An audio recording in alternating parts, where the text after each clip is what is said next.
Alternative Dig Talk. Real issues, real talk.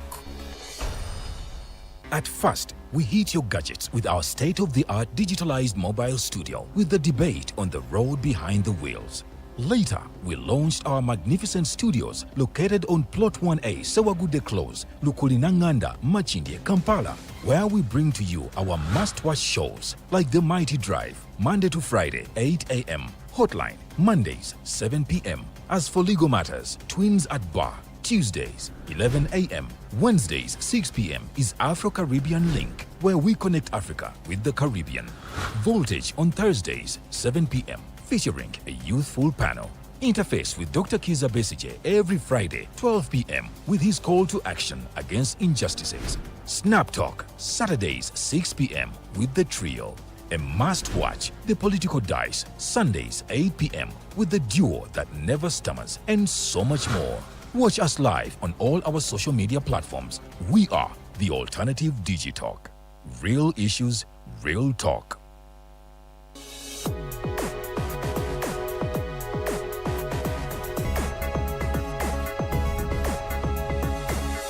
The Alternative Dig Talk.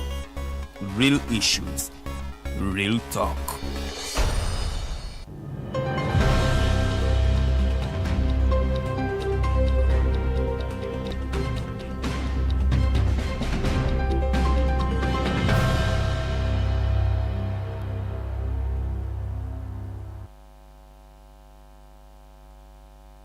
Amacha malungi abatokereddeko ku mpewo zaffe za The Alternative Digital kamanyanze Farida Bikobere era nga nkedde wano okubanga ate mbabuulira kubamba nga mbategeeza amawulire agabaga abaddewo olunaku lw'eggulo. Awo nno ne tutandika show yaffe nga bwe beeyina okutambula. Olunaku lwa leero lunaku lwa kusatu ennaku z'omwezi ziri 12 omwezi tuli mu gwa February omwaka tuli mu 2025. Nsuubira nti mwasuze bulungi bannaye obudde bugenderedde abagenda mukola musambyeko kubanga akaddekeko tetwagala ate bannaye babagobe ku mirimu kubanga ate era si myangu gya kufuna kubanga unemployment rate eri mu Uganda eri waggulu nnyo. It is by 30%. ate abantu abali unemployed nabo ate munnaye bali waggulu ddala. It is by 41%.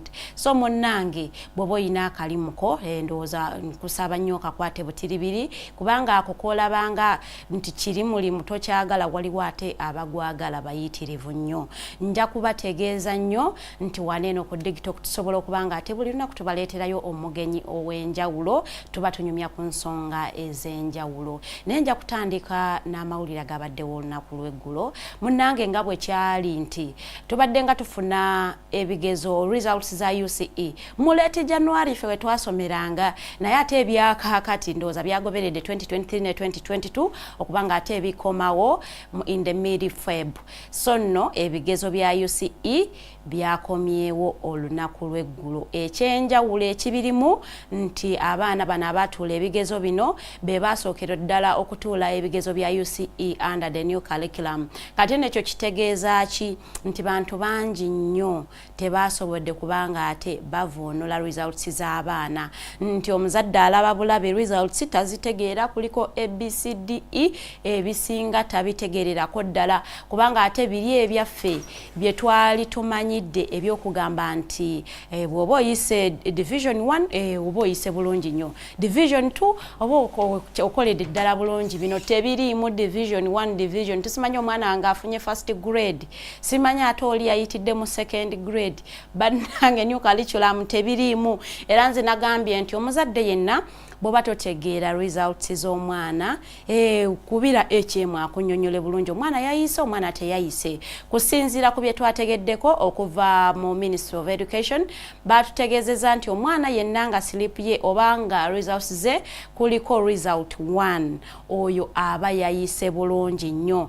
Ate abaana abalala kuliko result 2 result 3 abo munnange Minister wa Education omukyala Janet Kataha yategeezezza nti abo bagende mu vocational institutes bayige ebyemikono oba bayige skills endala nti abo bo baba tebasobola kubanga ate beeyongerayo ku A level. Ekyenjawulo ekyoba ekyandyewunyisiza buli muntu nti abaana bano abakoze new curriculum ate bagenda otuuka ku A level eriyo old curriculum. Kati omuntu yeebuuza ate bino bigenda kukwatagana bitya? So nno munnange nja kubanga ate ntambuzaako oba nga ngenda mu details eza results zino nti abaana ab'obulenzi ku mulundi guno bakoze bulungi nnyo okusinga abaana ab'obuwala, yadde nga bo ab'obuwala bakoze bulungi nnyo mu ssomo ly'Oluzungu oba ery'Olungereza, naye ng'ate bo abalenzi mu masomo ga sciences ate beetikidde ddala abaana ab'obuwala. So overall abaana ab'obulenzi bakoze bulungi nnyo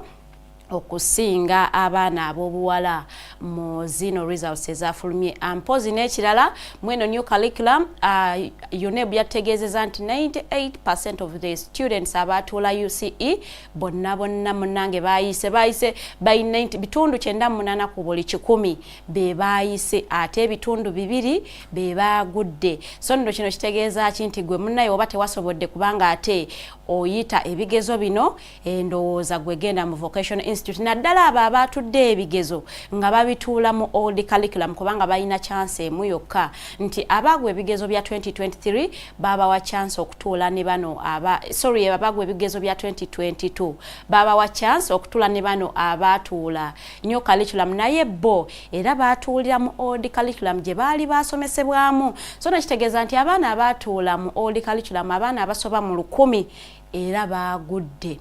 Bano nno omukyala Minister wa Education kwe yavudde n'agamba nti bano ndowooza kekkadde bagendeko bagezeeko ate eri mu Vocational Institute basobole okubanga ate bayiga skills endala okujjako bino eby'omu bitabo, naye nga kutwaliza awamu abaana 3,792 be baana abatuula ebigezo bya UCE. So kakati ku bano gwekola 98% of that total be baana abayise ebigezo eby'akamalirizo eby'omwaka 2023, era nga grading ya new curriculum erimu nga bwe tubadde nga tutambula luli lwakuba nti zino ate zanjawulo omukko nti omwana wo bw'obanga ku results ze olabako E okugende n'omanyi oyo yagudde, kati tugambe nti tagenda kubanga ate afuna certificate aba yagudde bulungi nnyo taliiko nakabuuza, kale D oyo yaba yagezezzaako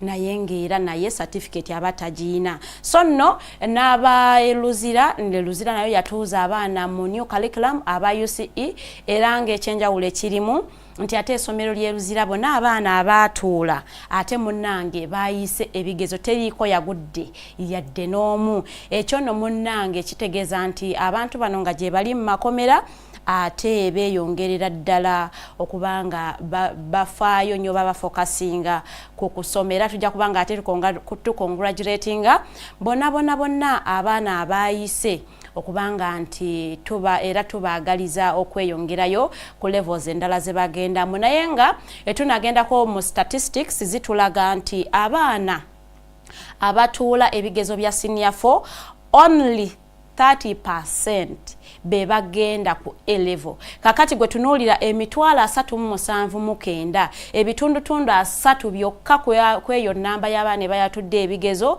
be beeyongerayo ne bagenda ku A level batugiyite senior 5 ne senior 6, ate ebitundutundu 18 be bagenda mu vocational institutes. Tugenze kusoma hairdressing, tugenze kusoma plumbing, carpentry n'ebirala. Ate munnange ndowooza eri percentage esigaddewo tetumanyi gyeraga, bagenda ne bafumbirwa bakola ki. Era ndowooza nti Ministry ya Education erina okubanga ate eteekawo research desk eyo to understand abaana bano abalala lwaki baba tebasobodde ku joininga, nti oba agenze mu institution oba agenze ku A level. They need to find out the problem. Naye nga ekyo kyekiraga nti kitegeeza nti ebitundutundu 48 ku buli 100 ku baana baba batudde ebigezo be beeyongerayo to different levels. Abasigadde babulira muffe ababamala either bagenda ne bafumbirwa babafuna ekyokola, ensonga ndowooza ziba zanjawulo obutaba na busobozi.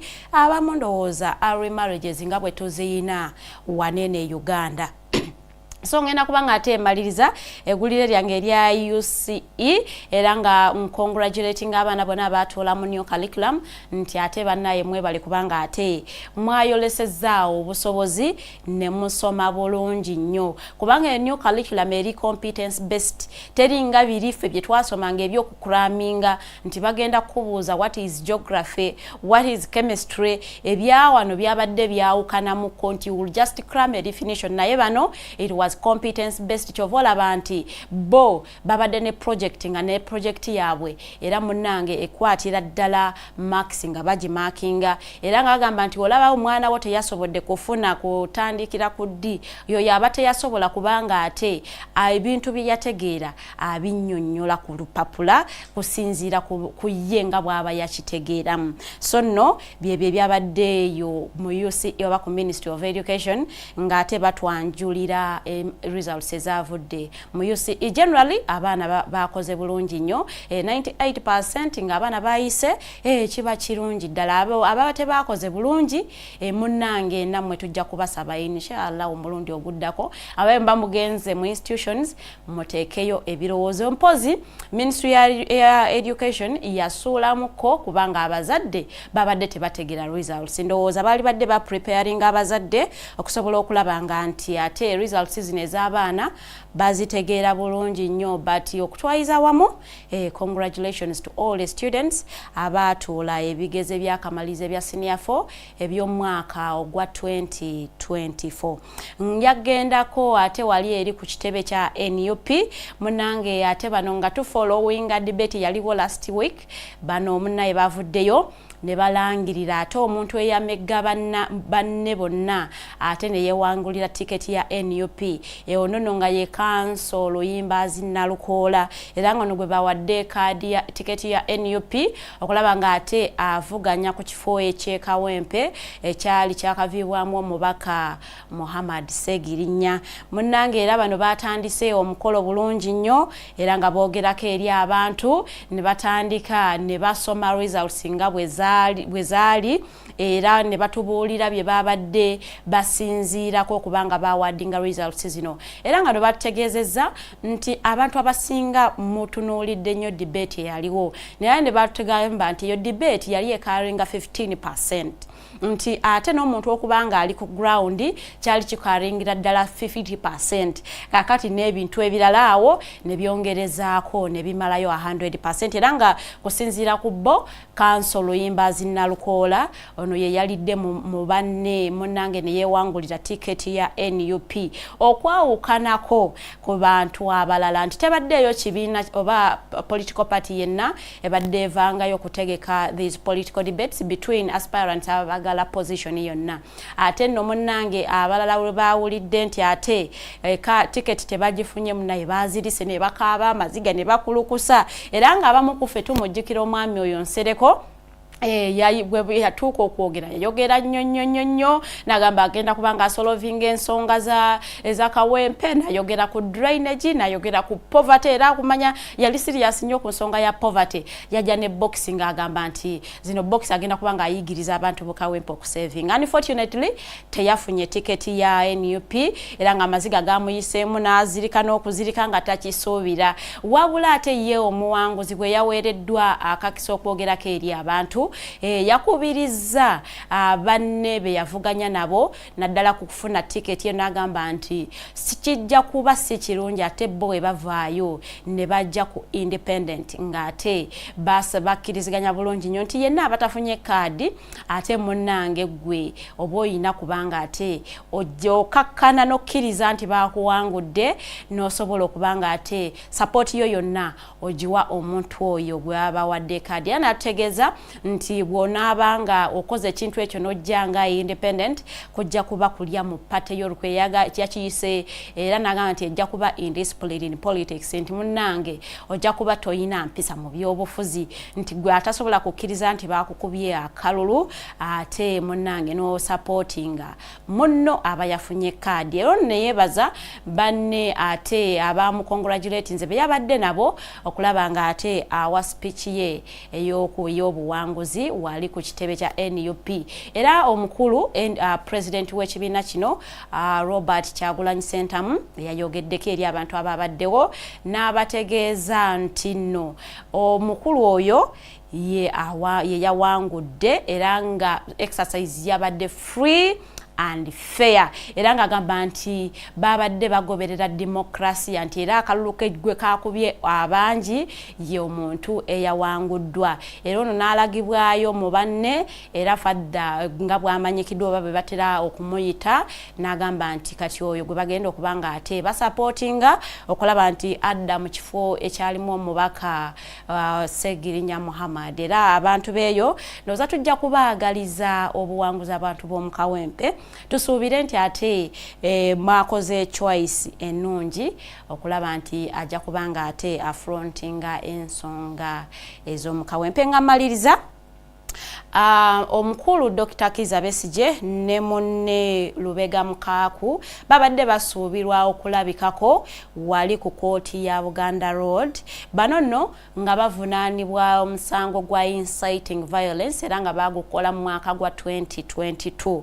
Unfortunately olunaku lw'eggulo omukulu Dr. Kizza Besigye teyalabiseeko mu kooti wabula munne gwe bamuvunaana naye Samuel Lubega Mukaaku ye yabaddewo mu kaguli bulungi nnyo ngera alabiseeko formation omusango gwabwe nga bwe gugenda mu maaso wabula ate ye omulamuzi omukyala Winnie Nancha bwe yabuuziza balooya ba Dr. Kizza Besigye lwaki client waabwe tali mu kooti munnange bo abeeruzira abekomera ne bategeeza kooti nti nno omukulu Dr. Kizza Besigye personally yaganye okujja mu kooti wabula with them babadde ne bbaluwa okuva ewa Dr. Kizza Besigye ng'agibawadde bagireetere omulamuzi era ng'ono mu bbaluwa ye yategeezezza nti is indisposed tasobola kubanga ate alabikako mu kooti era nga kiteeberezebwa okuba nti ate Dr. Kizza Besigye mulwadde oba he is unwell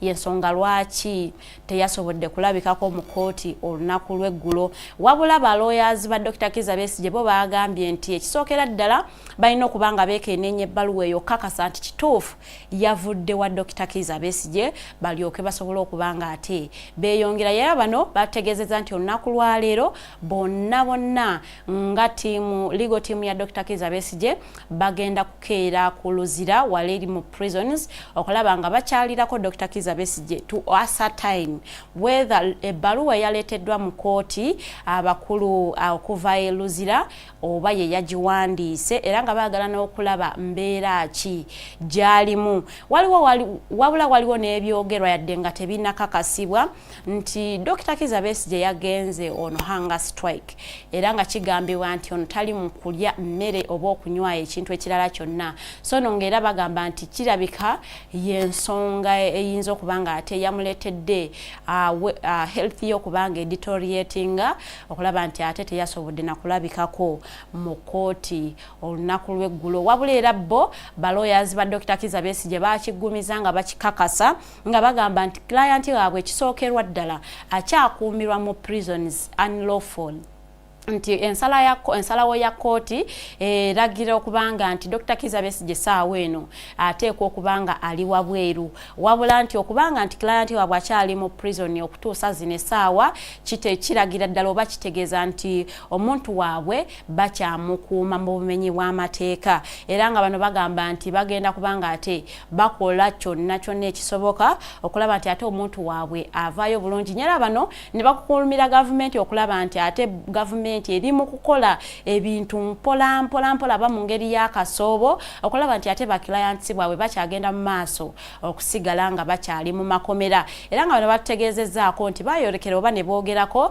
n'omukulu Attorney General Kiryowa Kiwanuka ono n'abategeeza bulungi nnyo nti ye ng'omuntu talina powers zitabasibe wabula naye ayina order gyali mu kulinda from above ate munnaye n'abakulu b'ekkomera eruzira nabo ne bagamba nti tebasobola kutabasibe unless nga bafunye ebbaluwa okuva ewa Attorney General. Kakati munnaye bano nno ne basoberwa ewaka ne mu kibira wabula ye Attorney General yategeeza bulungi nnyo n'atugamba nti files zonna ezibadde zihandlingibwa General Court Martial ya orderingze oba ya requestinze DPP okulaba nti ate sanctioninga files zonna okulaba nga zivaayo mu General Court Martial bazizze eno mu civil courts emisango egyo gisobola okubanga ate giddamu okuwulirwa mu mateeka butereevu era n'ategeeza nti eyo process bagitandiseeko okuba nti bagikola era nga anytime tujja kubanga tulabako abantu abadde bavunaanibwa mu General Court Martial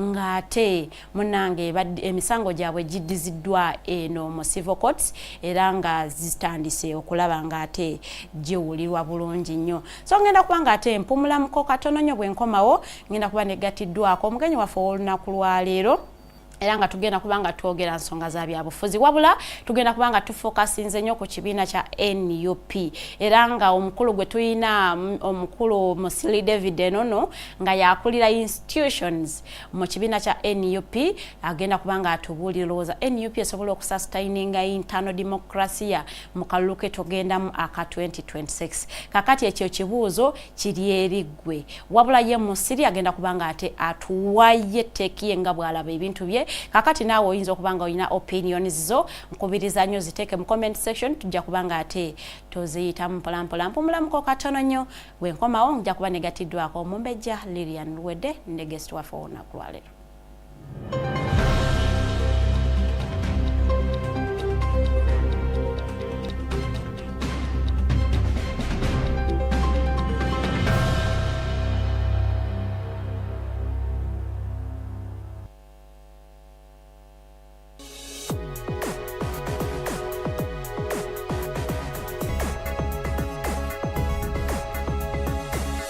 The Alternative Dig Talk. Real issues, real talk. At first, we hit your gadgets with our state-of-the-art digitalized mobile studio with the debate on the road behind the wheels. Later, we launched our magnificent studios located on Plot 1A, Sawagude Close, Lukulinanganda, Machindye, Kampala, where we bring to you our must-watch shows like The Mighty Drive, Monday to Friday, 8 a.m., Hotline, Mondays, 7 p.m. As for legal matters, Twins at Bar, Tuesdays, 11 a.m. Wednesdays, 6 p.m. is Afro-Caribbean Link, where we connect Africa with the Caribbean. Voltage on Thursdays, 7 p.m., featuring a youthful panel. Interface with Dr. Kiza Besije every Friday, 12 p.m. with his call to action against injustices. Snap Talk, Saturdays, 6 p.m. with the trio. A must-watch, The Political Dice, Sundays, 8 p.m. with the duo that never stammers, and so much more. Watch us live on all our social media platforms. We are The Alternative Digitalk. Real issues, real talk. Hey Teddy, have you noticed how little attention science and health issues get in the media? Totally, Edgar, yet science information is very important. Yeah, for sure. That's why the Health Journalists Network is here.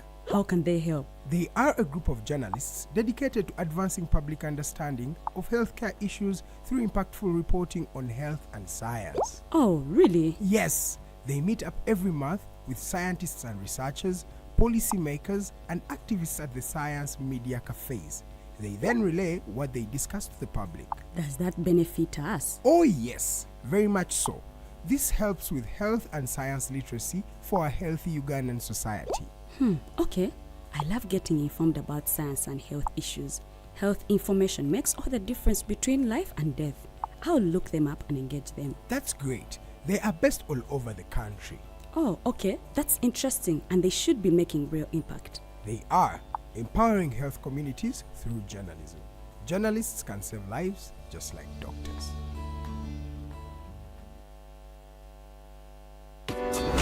Looking for a pair of shoes? Les Up Stores has a wide range of selection for unisex footwear. We have the best quality of all brands at pocket-friendly prices and with neck deliveries countrywide. Just place your order or reach us on 0772 08 0090. You can also check out at Less Up stores on all our social media platforms. Less Up, craft your own footprints.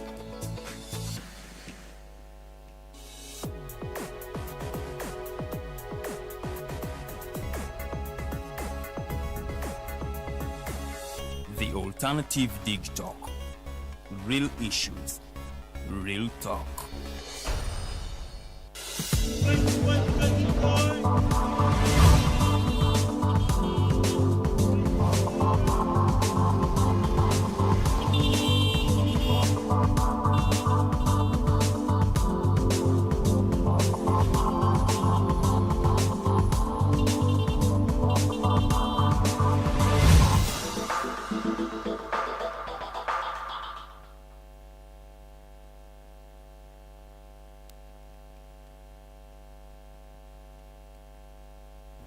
Tukulikayo nnyo mu kuwummulamu okwo kaakati ssaawa eno mba negatiddwako omugwenyi waffe ow'olunaku lwaleero Mr. Musiri David okuva wali eri mu kibiina kya National Unity Platform ate ne host wange olunaku lwaleero omumbejja Luwedde Lilian. Tugenda kuba nga twogera nsonga za byabufuzi, nsonga za internal democracy mu kibiina kya NUP.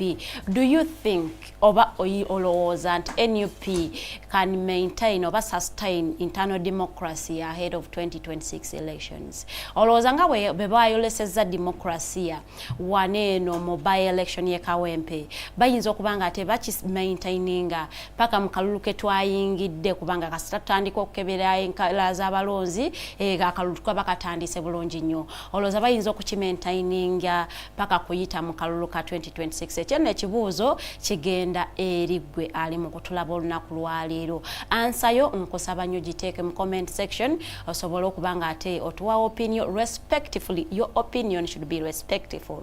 Nga toyina gwovodde tujja kuba nga ate tugiyisaamu nnyo mu ssaawa yaffe ey'okubiri. Waba olina kibuuzo nakyo kiteeke mu comment section. Omukulu ajja kuba nga ate akiddamu in our second hour of the show. Ngenda kuba nga nyaniriza omumbejja asooka atulamuseeko, then after ajja kuba nga ate ayaniriza guest waffe ow'olunaku lwaleero. Good morning, Lilian. Good morning, Farida. Respectfully. Yes, because I know on social media people can just decide to be disrespectful. They get excited. Yeah, for someone adala attakiriziganya nabo. Okay, thank you so much, Mombeja. A very good morning, our viewers. Thank you so much for keeping it alternative digital. Mwami gotwina mu studios kantwale kanchitoleti yakulira amatendekero mu kibiina kino yatwala obuvunaanyizibwa bw'amatendekero mu kibiina kya National Unity Platform. Tuga nti yavunaanyizibwa ajja kuba atubuulira weewaawo mu matendekero kiri kitya kibiina bakifiiringa mu matendekero agali mu Kampala Metropolitan n'amatendekero ageesudde ate ekibuga Kampala. So ajja kuba atubuulira ebiva sayidi eyo. Nze Mumbejja Luwedde Lilian era nga mbaniriza nnyo ku program eya Mighty Drive ey'olunaku olwaleero. Kansooke nyaniriza omugenyi weewaawo tube nga ate tutandikirawo okugenda butereevu mu mboozi zetugenda okuba nga tunyumyako olunaku olwaleero. Tusanyiza okulabako Mwami David. Nange nsanyusa okubeera wano, kubeerako wano okusho n'abambejja kikulu nnyo. Njagala okulamusaako abatulaba mwenna abali ku jjengo lino erya Dig Talk. Yonna gye muli gye musinzidde abali wano ne Bunaayira. Era njagala n'okutuusa okusaasira eri abo bonna abafunye ebizibu kubanga bangi balwadde, bangi baviiriddwako abantu baabwe. So njagala okubatuusaako okusaasira. Njagala n'okuyozaayoza abo abafunye essanyu oba abatuuse ku nnaku ezitali mbi nnyo. Okugeza olunaku lwaleero tetuyinza kwerabira eggwanga lyonna era nsuubira nti leero mu ggwanga mugenda kubeera mu jjaamu kubanga His Excellency Robert Ssentamu Kyagulanyi leero ge mazaalibwa ge. Happy birthday Mr. President. Tetuyinza kwogera kirala kyonna kubanga oli mukulu nnyo mu struggle, oli mukulu nnyo mu revolution. Nenyimirako wamu ne bannaffe abasibe bunaku bakeera balinga nkoko ya mutamiivu. Nti lwekesa lwebala. Olukesa lwe lukya kuba tebamanyi kiddako. Tebamanyi kiddako. Supreme Court yasalawo nti babate ne tebabatanga. Beebuzaabuza abasajja baddukira eno n'eno. So kyakusomooza kinene nnyo kye tulina mu ggwanga naye nga tuyimirira nabo. Kyendowooza nti we must have a clarion call to each and every Ugandan. One, to do their mandate as citizens of Uganda. Yeah, it is their mandate that is given to them by the Constitution. Therefore, we must rise. And I want to tell everyone that if your neighbor is not safe, then therefore you are not safe too. So no one is safe in this country. When Dr. Kano Chiza Besigye is not safe, when Yasin Machete is not safe, you are not also safe as a Ugandan. Thank you so much. We want to congratulate you upon your graduation from Makerere University. I was following Mukulu Katola Band giving us all your history. And it is fortunate enough that we have you in the studios. Okubanga Osobola says that you're the head of institutions. So tubango tutemira muko summarily ngatogenze nyo in depth. Rugendo Makerere rwatambula and why did it take you that long okubango graduating?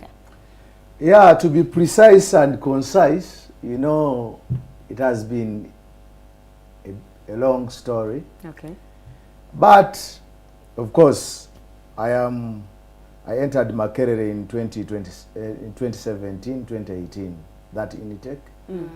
And, of course, I am one of the lucky few people that entered Makerere with a scholarship. I had a Chinese scholarship, which was also scrapped off because of my resilience, defending and being the voice for the voiceless. Of course, they scrapped off my scholarship. Yeah, it wasn't so easy. You're scrapping off the scholarship. Yeah, of course. You know, there was a draconian policy called 15% increment for graduate 5 years. Which states that, for example, if you were a law student, if this year you are paying around 2M, then after 5 years you'll be paying 4M. And look at the economy of this country, the inflation and whatever, the kind of corruption. You look at where our parents, for example, those who are from poor background, if you look at the status quo of the institution is, you'll find that most of the students are dropping out of school every semester. Every semester. There's a student dropping out. Yeah. So we had actually to advocate for their rights, because actually education is a right. It is actually supposed to be free of charge. Yeah, it's not supposed to be a business per se. It is supposed to be free of charge. Therefore, we fought in Makerere University. I was imprisoned like more than 80 times. More than 80 times. Yeah, I was suspended 3 times plus a dismissal. I was warned by the vice chancellor, by the management. You know, there is a small tyranny at the Hill called Professor Barnabas Nawangwe. So, if you have not known about him, he's a small tyranny. There is a big tyranny called General Kaguta Museveni Buhabura. But in Makerere University, there is also a small junta, a small tyranny called Nawangwe. Ayagala batereza mulaini. Sikututereza. Muleme kwefula bakyetwala. No, but ate waliwo obukulembeze. You see, in countries that are under siege, that is normal. You see, sometimes Mumbeji has just trickled my mind. There are people who actually want to normalize impunity. Very many people who normalize impunity think that actually things are supposed to be done in that way. No, it is not supposed to be done in that way. There is a reason why, for the framers of our constitution, said that they should put an article 29(1)(d) that there is freedom of association, there is freedom of assembly, and there is freedom for us to gather and carry out a peaceful protest. You think they were mad? No, they were not. When there is an impunity, when you are suffocating people, when you are crippling people, when you are put a boot in their neck, they are supposed to speak out. Otherwise, the situation can run berserk. Who knows where it can end? It can escalate them to death. Yeah. You can actually suffocate them to death. like George Floyd of America. So the after black getting Negro. a dismissal, how did you get back to the university?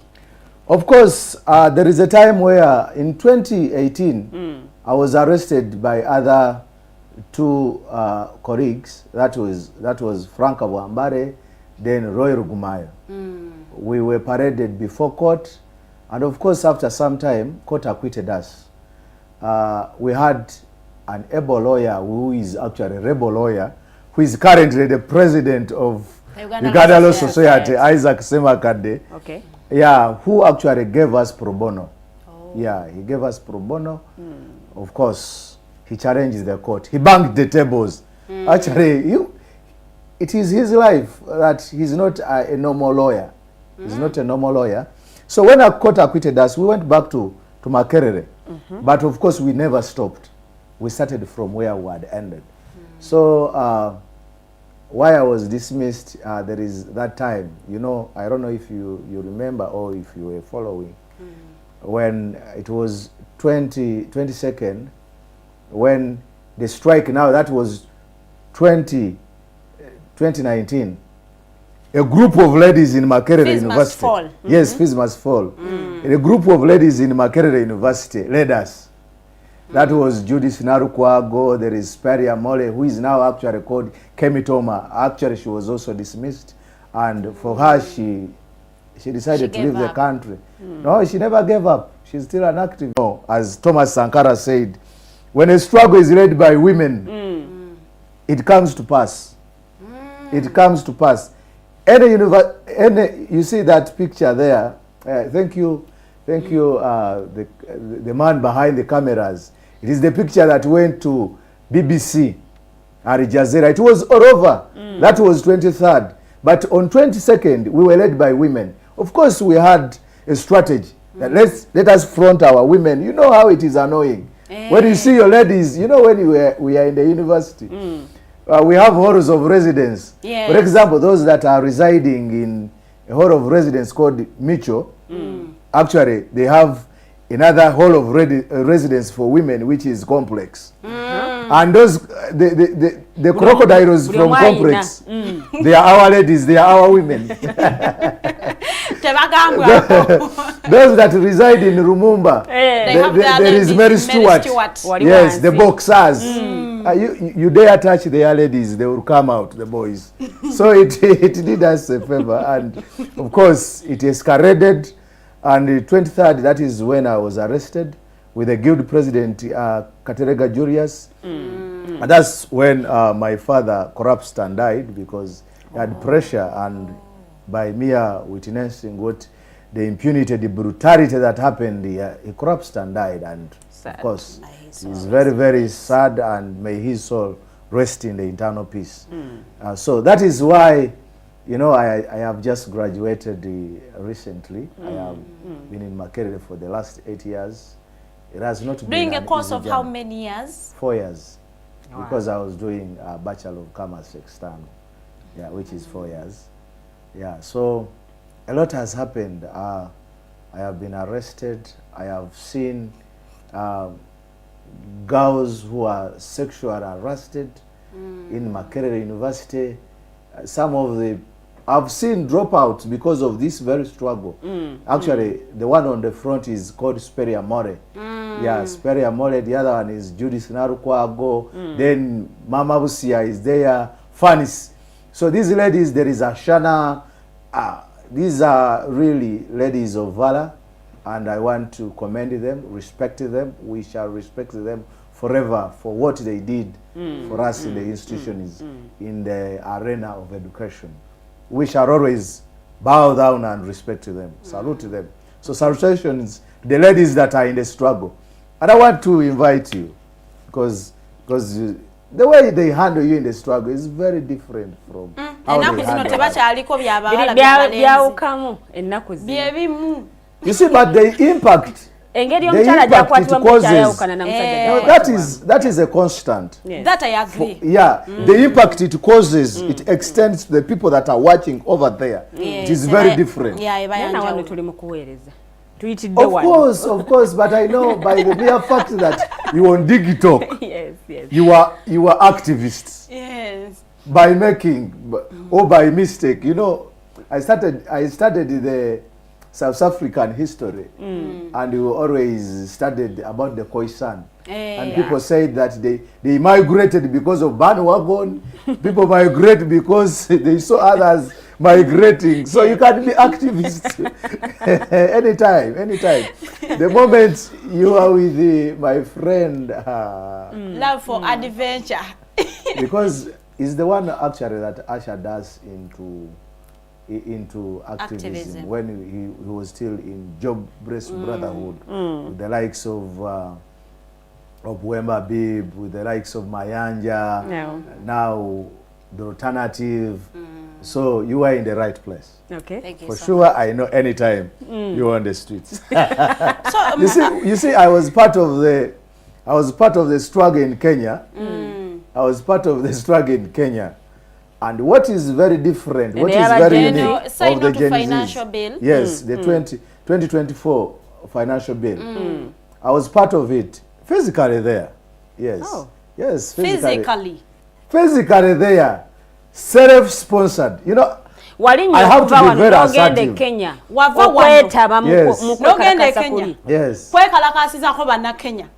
Si kwekalakasizako bannakenya. Ng'ensonga ezibaluma naffe nali nange nekalakasa ku lwa 24 financial bill yali affecting abannakenya naye nga nange nga Munnayuganda nkimanyi ti buli kikosa Munnakenya eventually kigenda kukosa Munnayuganda.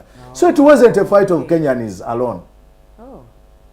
Actually, ekisinga obukulu nti we must know that in the East Africa we are each brother's keeper. Naye David, if you were not being hypocritical, omukulu Dr. Kizza Besigye ne mukaako mu mwaka gwa 2022 ng'abannakenya tebannavaayo okutandika kugamba bava ne bagamba bannange esente ebintu eyongedde muveeyo mujje tulage obutali bumativu nga tebwabegatta.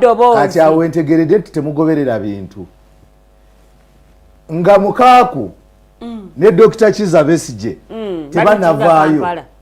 Nze nga head of institutions na leading institutions ne storming parliament because of the skyrocketing prices ng'emiwendo gy'ebintu gyeyongedde oba ffe twesiba enjegere ne tulumba parliament nga tugamba lwaki parliament esuddeyo gwa naggamba lwaki parliament ebeera yangalo bunani kubanga eno parliament of course tumanyi ebintu parliament balina bye bali mu kkola ate bakola balina bye bali mu kkola naye let me tell you parliament si yakola bukozi amateeka mangi agali mu parliament awo amalungi naye ekibuuzo gateekebwa mu nkola kikulu nnyo so nze ndowooza nti kale parliament 2026 eddako yandibaddemu in fact ne parliament eyo yandibaddemu abasajja eŋŋwaŋŋuli abasajja abateerya ntama n'abakyala abasiiwuka ne ku mpisa kusiiwuka mpisa si kirungi kubanga kati ate si kirungi kitya. You see, kyekiri kyenkugambye nti most of you tend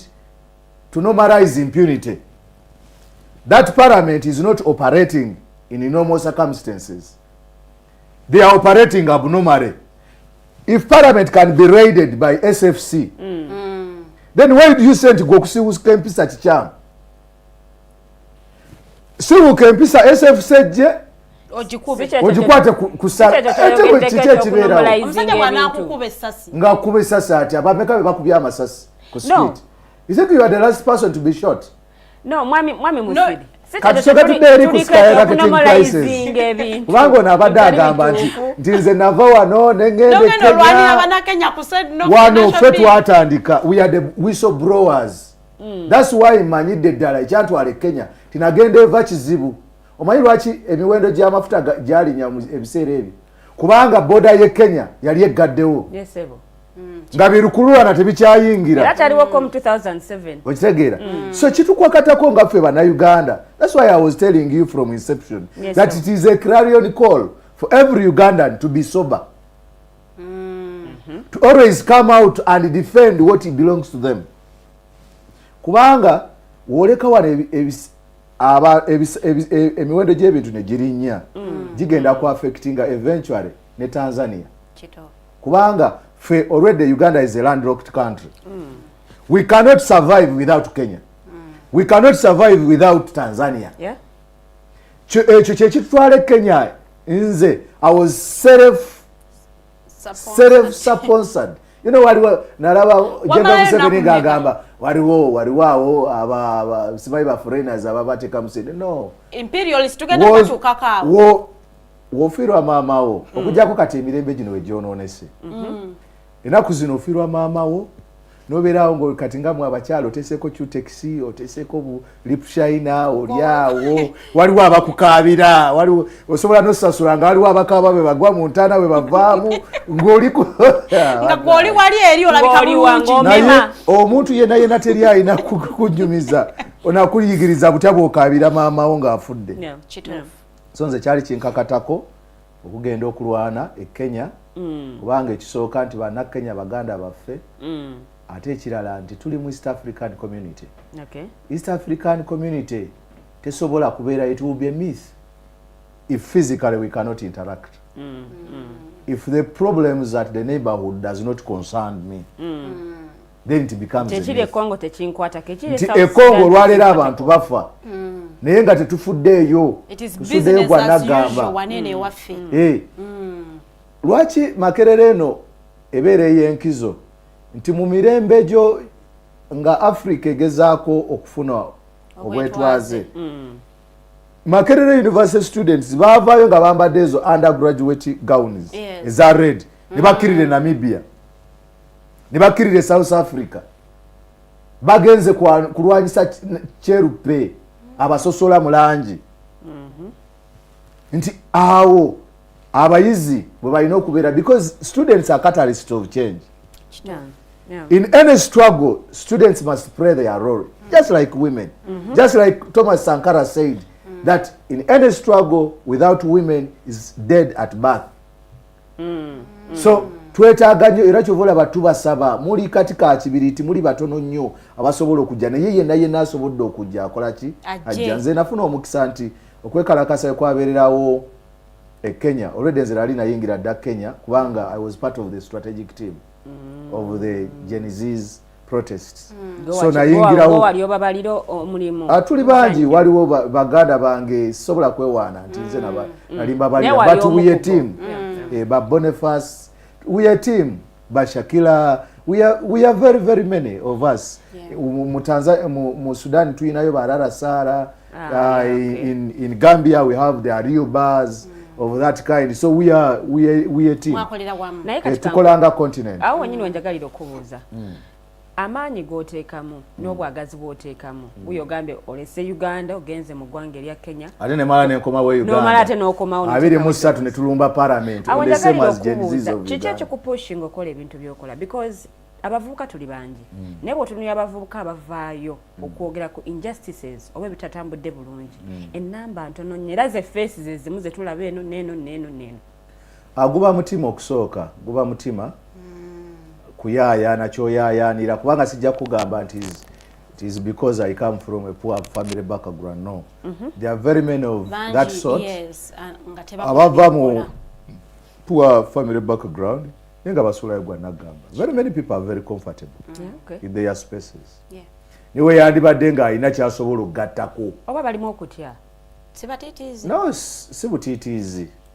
sibutitiizi but also nature, how you are natural. Nabali be baasiba bamazeyo ebbanga bano babazi bawozesa mu General Court Martial abatanafuluma abalala ababuzibwawo nga tebalabikako olowooza tekibongeramu entiisa okudda emabega babadde bagala okujja oba okuvaayo okubeera amaloboozi ate ne bakyuka obwana bwange.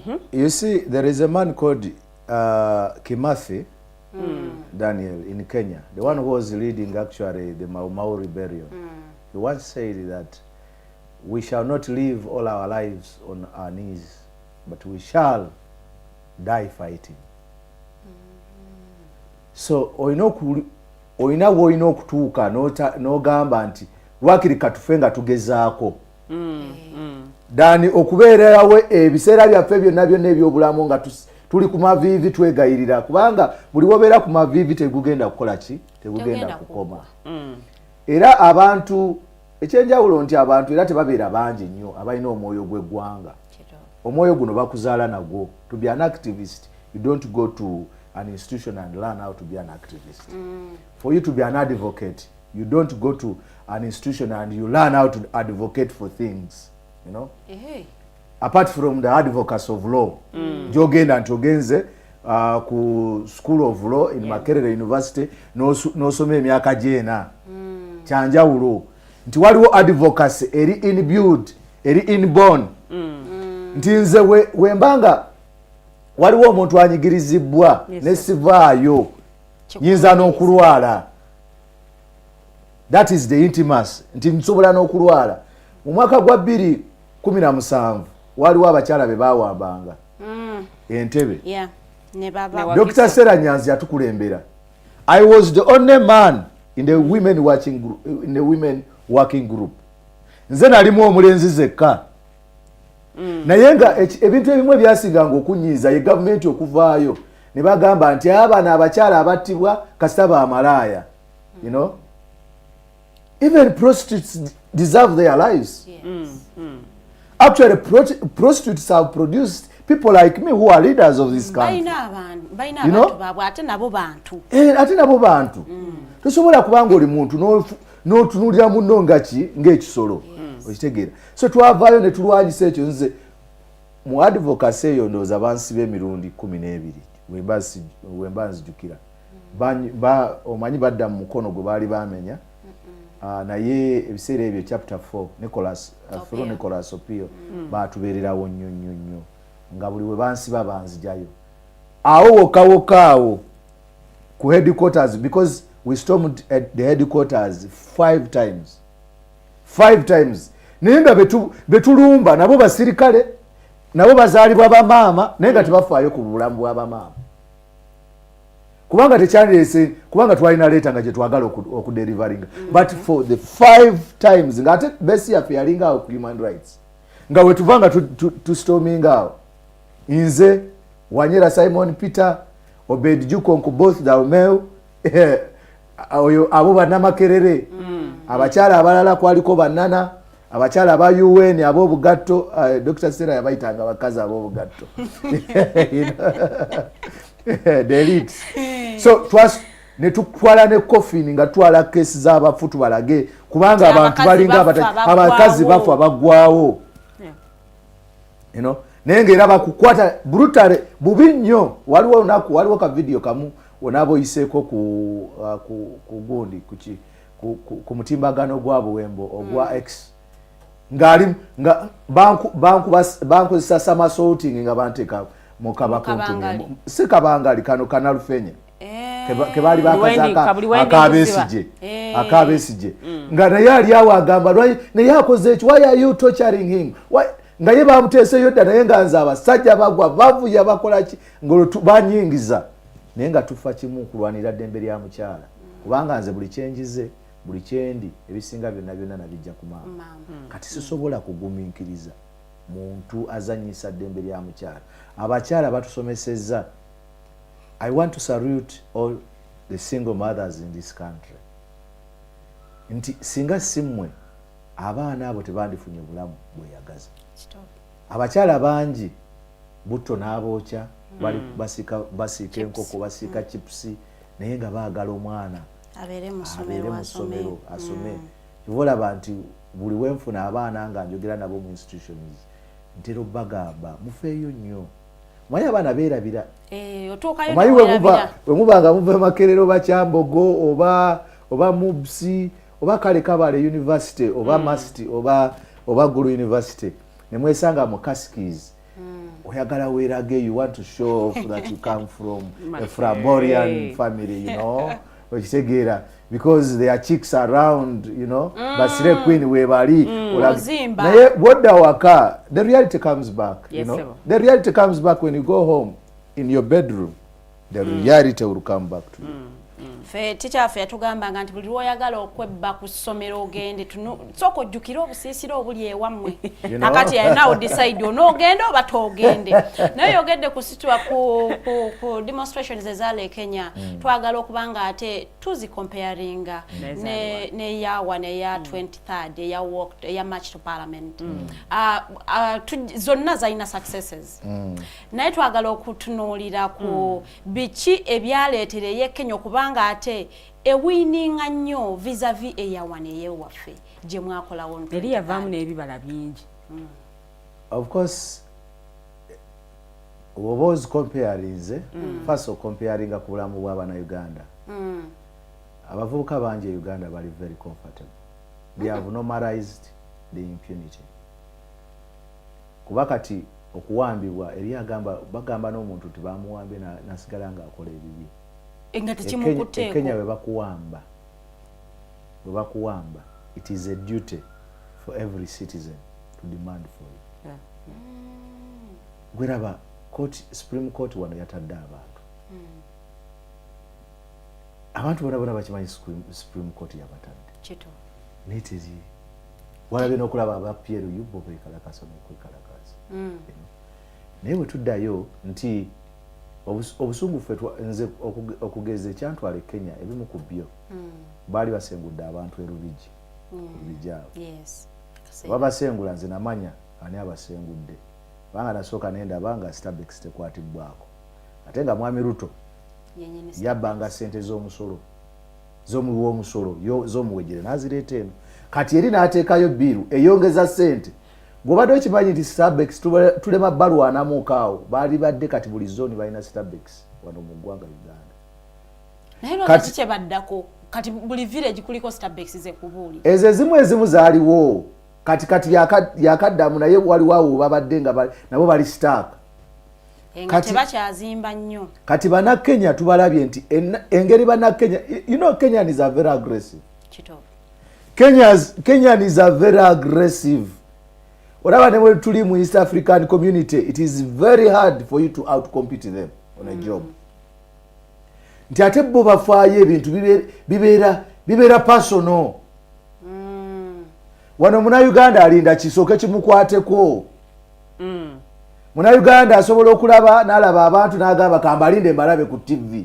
Ne mubayita okwekalakasa. N'agamba kambalinde mbalabe ku TV. Ebbeeyi y'ebintu yalinnya Dr. Kizza Besigye. Naye oluvannyuma ate n'abasuubuzi nabo beekalakasa olwabwe. Kati wano obuzibu nti waliwo na coordination. Nga tuvudde omanyi tujja kwekwasa nnyo government because we have a tyrant in the country tugambe nti but that is all what governments are better on. You know? Tosobola gamba nti government etuspyingako. That is one of the duties of the government. It is to spy within and outside of the country. Yes. Therefore you must be aggressive. If you want to challenge the status quo, you must be very aggressive. Juzi wano waliwo abantu abali bankuba chemical nga balowooza nti nina muna Kenya n'enseka. Kyasize mutima gwange. Mutima gwange. Abantu bakuba ebintu bingi. Waliwo omu yagamba nti oba alabika wabusi yeeyo famire yagula woli. Oli n'ajja n'agamba nti Mugiso alabika avambale. You know? But the comparison is bali abantu bamanyi ekyokukola. Bali abantu balwanyi. Ndowooza ojjukira ne mu kufuna obwetwaze tibalina rebellion ez'amaanyi bakimathi nga bakomandinga olwaleero n'ebibumbe byabwe biri mu kibuga. Kenyans celebrate activism. They had the strongest, by the way, you know? rebellions. Naye wano abantu basulayo gwa naggamba twayita abavubuka abasinga be bantu abali mu sectors ez'ekiwejjere. Abavubuka abasinga be bavuga boda ate be banyigirizibwa. Aba boda abo balaba nze mbalwanirira nnyo era siyinza kulekerawo kubalwanirira. Aba boda bwe butuukanga Christmas be bakwata babajjemu eza Christmas. Easter wetuukanga babakwata. Okuza abaana mu ssomero nga babakwata. Idi lwebeerayo nga babakwata. Naye bwe batuuka okubayita beenunule. Tebajja. Ate omanyi babateekamu abakesi bangi kati bana abakesi abamu bakole BSFC abamu ba police abamu ba crime preventers abamu reserve force ebalimu mu boda bavugira ddala boda bebavayo ne bawa bites on behalf of them bajja ku TikTok ne bagamba bana yaba abavubuka tebababuzaabuza musigale nga mukola naye nga beerabidde nti kitawe bakolera mere ya leero watakola 10 wataleka kameeza. Nze njagala okukkiriza nti oba bannayuganda no comfort gyoyogeddeko nti bali comfortable nti oba just babateekamu okutya kubanga omukulembeze w'eggwanga buli lwayogera asooka ngamba you see in 1986 before we took power nga tukyali eruwe akulaga nti wano wajja kuddawo embeera singa mutandika okubanga mukola ebintu ebirala. So ndowooza nti bannayuganda balina mukuli okutya sajja akusiba emyaka 10. General Museveni alinga Wakaima ne Wankoko. Enkoko emu yali mpanga ng'erina luno olusongero nga lumyufu naye nga buli weegira bw'eti egamba nja kwokya kati Mwami Museveni akozesa olusongero olwo kyewuunyisa nti abannayuganda abavubuka ngaffe tukyatiisibwa n'abasajja lwali kitufu terwokya naye olwoli lwayokyako lusongero okugambe lusongero gwetwala kyange nti kati omusajja nga General Tafiire bavayo ne bagamba we mutuzanyisa tujja kuddayo mu nsiko. General Tafiire akyalina ekiswamu asobola okwekekawadde ekikata ekiswa kyandibadde naye talina kikata kyasobola kati kwekweka takyalina nansiko takyasobola nakusurvivinga musujja gwa nsiri ogw'omu nsiko. Nze kyendowooza nti bannayuganda abaana balina okumanya there is mu literature waliwo omusajja omuwandiisi w'ebitabo bamuyita Frantz Fanon yagamba every generation must discover their mission and it is incumbent on them either to fulfill it or betray it. Nti of course mulina okumanya nti no one will ever give us things on a silver platter. Whether we are comfortable today, I am telling you tomorrow we must fight and liberate what belongs to us. Omusajja omugezigezi South Africa bamuyita Nelson Mandela Madiba yagamba that if you see that your leaders are rooting your country then it is high time you rise and come on the streets, throw them out of your country. Those are constants, you like it or not. At one time omanyi Museveni nkugambye nti lusongero lwaki General Museveni si yekka aina monopoly power on violence. He does not have the monopoly power on violence. He does not have the monopoly power on gun power. He does not. I am telling you. Because whoever makes the revolution that is not violent, at the end of the day he will make a violent one inevitable. Buli wonyigiriza ennyindo jijja omusaayi. Nze lumu nali ngoba kapa omanyi nali nefujjo nga nkyali muto kati ngoba kakapa kadduka kayingira mu galaji nga nzigalawo galaji nga nkanoonya nkasalako mu nsonda kadde eno nga nkayiya mu nsonda bweti nyimiriramu kapa yali terina wakuyita yayita munze nkubulira n'olwaleero nali ndowooza nina emyaka nga around 9 n'olwaleero nkyakijjukira. It's like a nightmare. Sikyerabiranga kapa kye yankola yali nto naye yankwagula kyenzijjukira okugenda okugira bwetiga banteeseko obutungulu bampujjawujja enfuye n'okufu. So bannayuganda kapa wobanyigiriza bwotyo gya bateekamu nga tetulina wakuyita tulina kuyita muggu.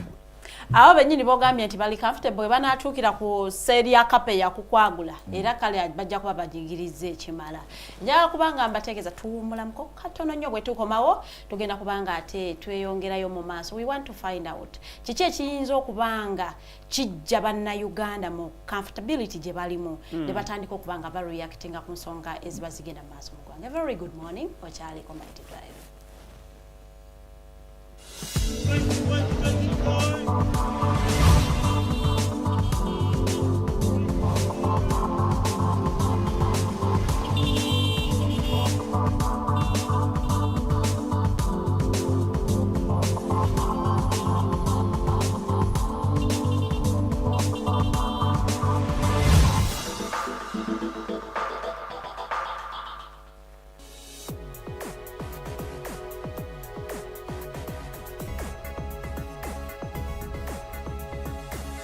The Alternative Dig Talk.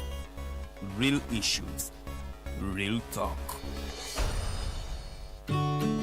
Hey Teddy, have you noticed how little attention science and health issues get in the media? Totally, Edgar, yet science information is very important. Yeah, for sure. That's why the Health Journalists Network is here. How can they help? They are a group of journalists dedicated to advancing public understanding of healthcare issues through impactful reporting on health and science. Oh, really? Yes, they meet up every month with scientists and researchers, policymakers, and activists at the science media cafes. They then relay what they discuss to the public. Does that benefit us? Oh yes, very much so. This helps with health and science literacy for a healthy Ugandan society. Okay. I love getting informed about science and health issues. Health information makes all the difference between life and death. I'll look them up and engage them. That's great. They are based all over the country. Oh, okay. That's interesting, and they should be making real impact. They are empowering health communities through journalism. Journalists can save lives just like doctors. At first, we hit your gadgets with our state-of-the-art digitalized mobile studio with the debate on the road behind the wheels.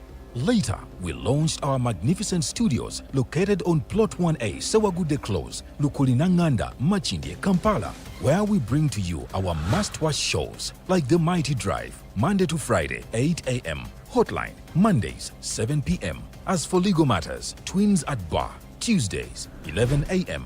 Wednesdays, 6 p.m. is Afro-Caribbean Link, where we connect Africa with the Caribbean. Voltage on Thursdays, 7 p.m., featuring a youthful panel. Interface with Dr. Kiza Besije every Friday, 12 p.m. with his call to action against injustices. Snap Talk, Saturdays, 6 p.m. with the trio.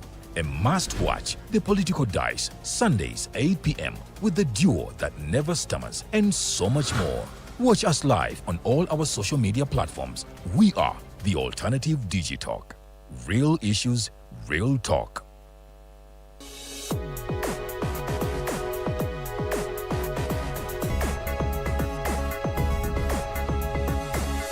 The Alternative Dig Talk. Real issues, real talk.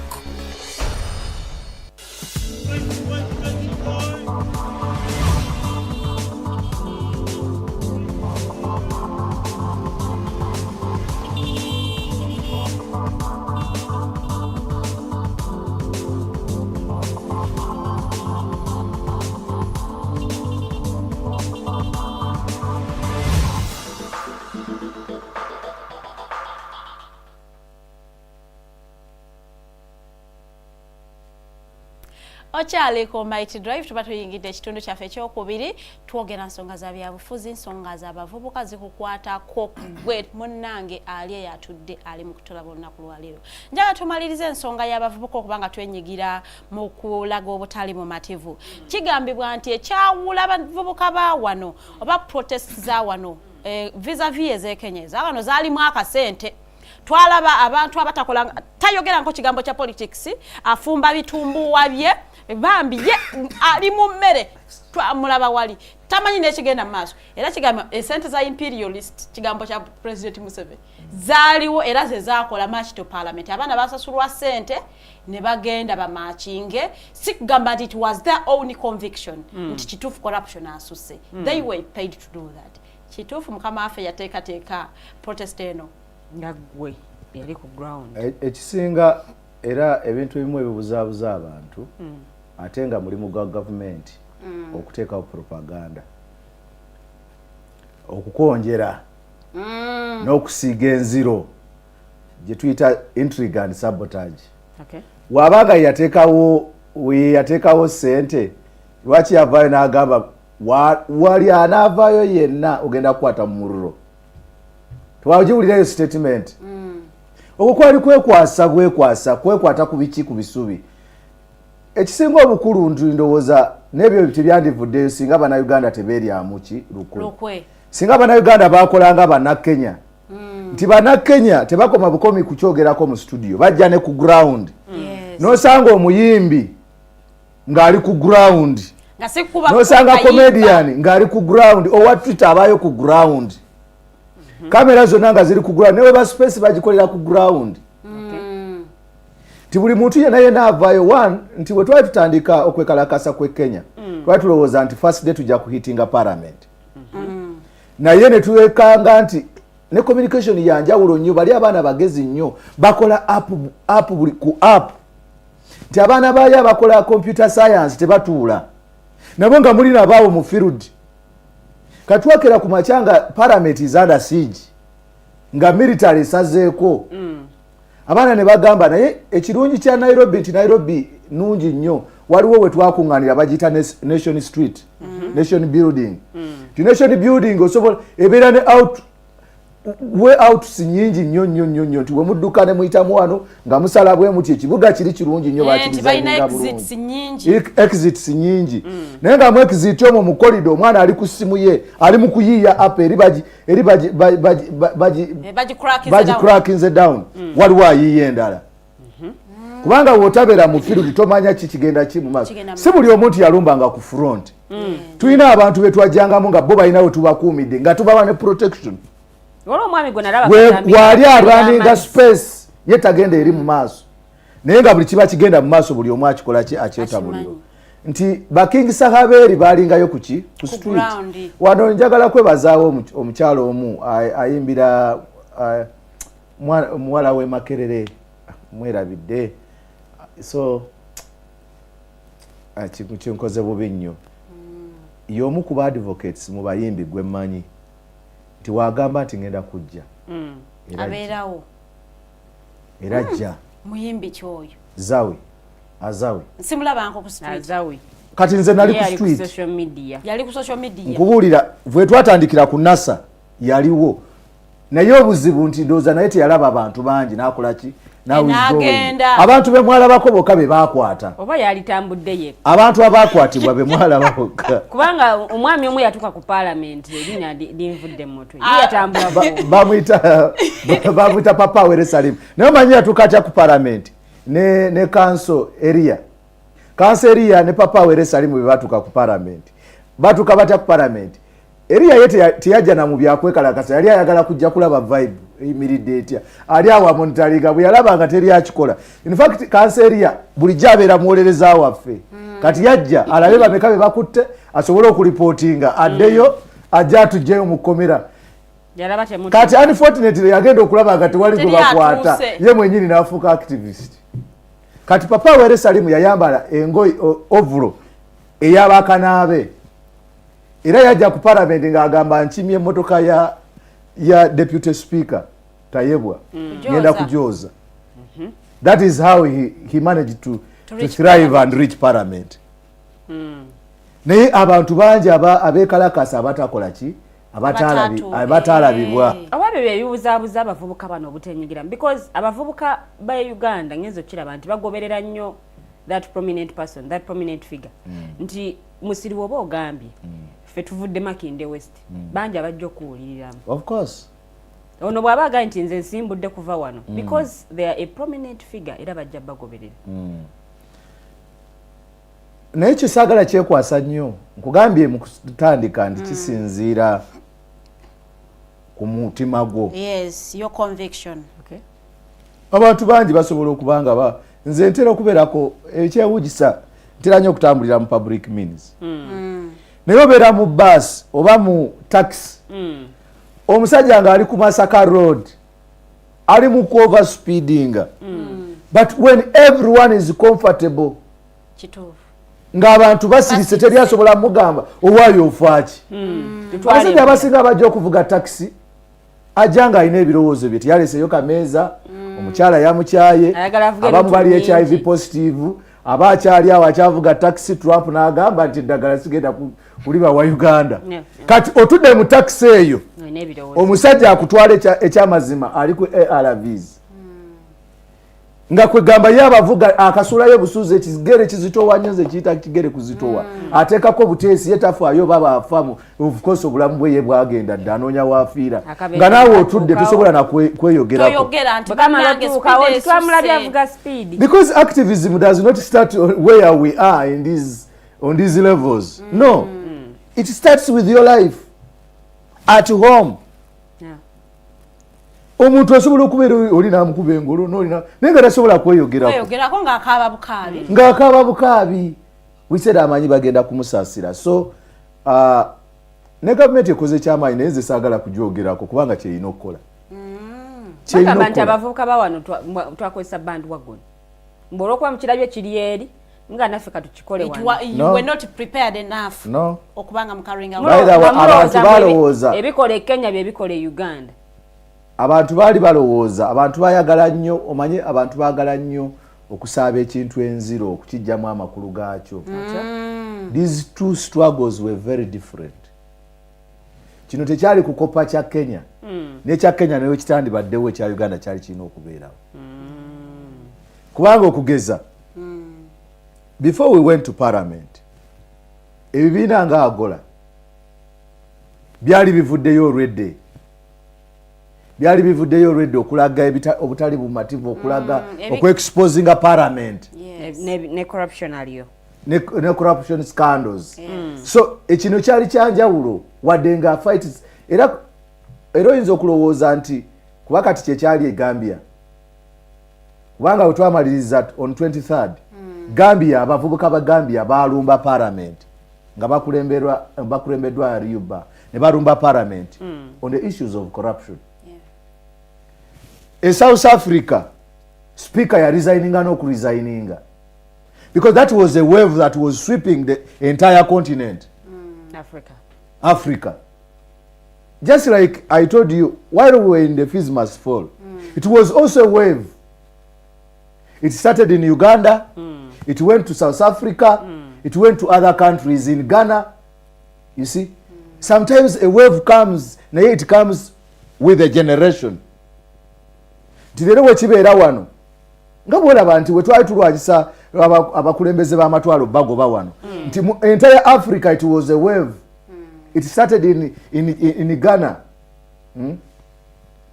It started in Ghana. It came to Guinea.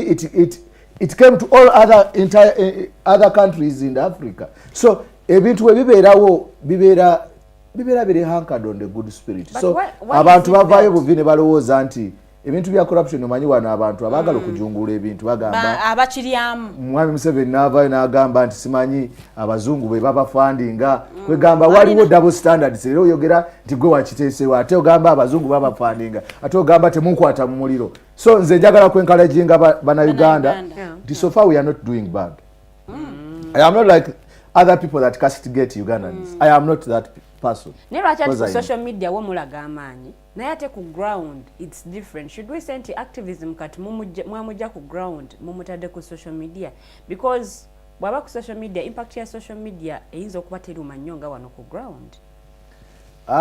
Byonna biruma tuli mu ggwanga nga omuntu okwetolera data. In fact we should learn how to appreciate people because by the time mumbejja ojjayo essimu n'oteekako ssente n'oyogerera ku media kitegereeza okulumirirwa eggwanga wadde oyinza okuba nga okyali ku leve eyo nti awo gwe woosobodde awo osobodde but that does not mean that you will not promote yourself from that level to another level. So kitegeeza nti it is better to begin. A bad beginning makes a good end. At least I am sure that we can see some light at the end of the tunnel. Ekyo kirungi katusooke kati saawa eno tuyingire mulamwa gwaffe ogw'olunaku lwaleero internal democracy in NUP. Genda tandika ne tiketi nga bwe mwazigabye. Abamu baakaabye amaziga ne bazirika n'okuzirika ne mubawujja. Abamu they were really disappointed. Abamu it was even beyond disappointment. It was anger. They were angered. Bagamba baligiwadde foot soldier. Baleeta foot soldier mubagambye ekibiina ky'abafu tubigere kakati mulese mukomezaawo ab'amakooti be mwagoba. Debate waliwo. Debate naliwo kana nalinjiraba. Judging nga tetunatuuka eno gye baatuweeredde ticket. Debate gwe wagiraba otya? Kati obuzibu bwange nze wenina ne bannayuganda. Abantu, you see, that is a great achievement, I believe, as I have heard people around in corners, in corridors say, it is indeed, it's a great achievement, a party like NUP. But, you see, that is where people go wrong. And that's where I say people normalize impunity. Because for the last, I think, this country has taken so far a decade. Over 10 years, we have never had a presidential debate. When we purport that actually our country... in 2016. When? 2016. Did we have a debate?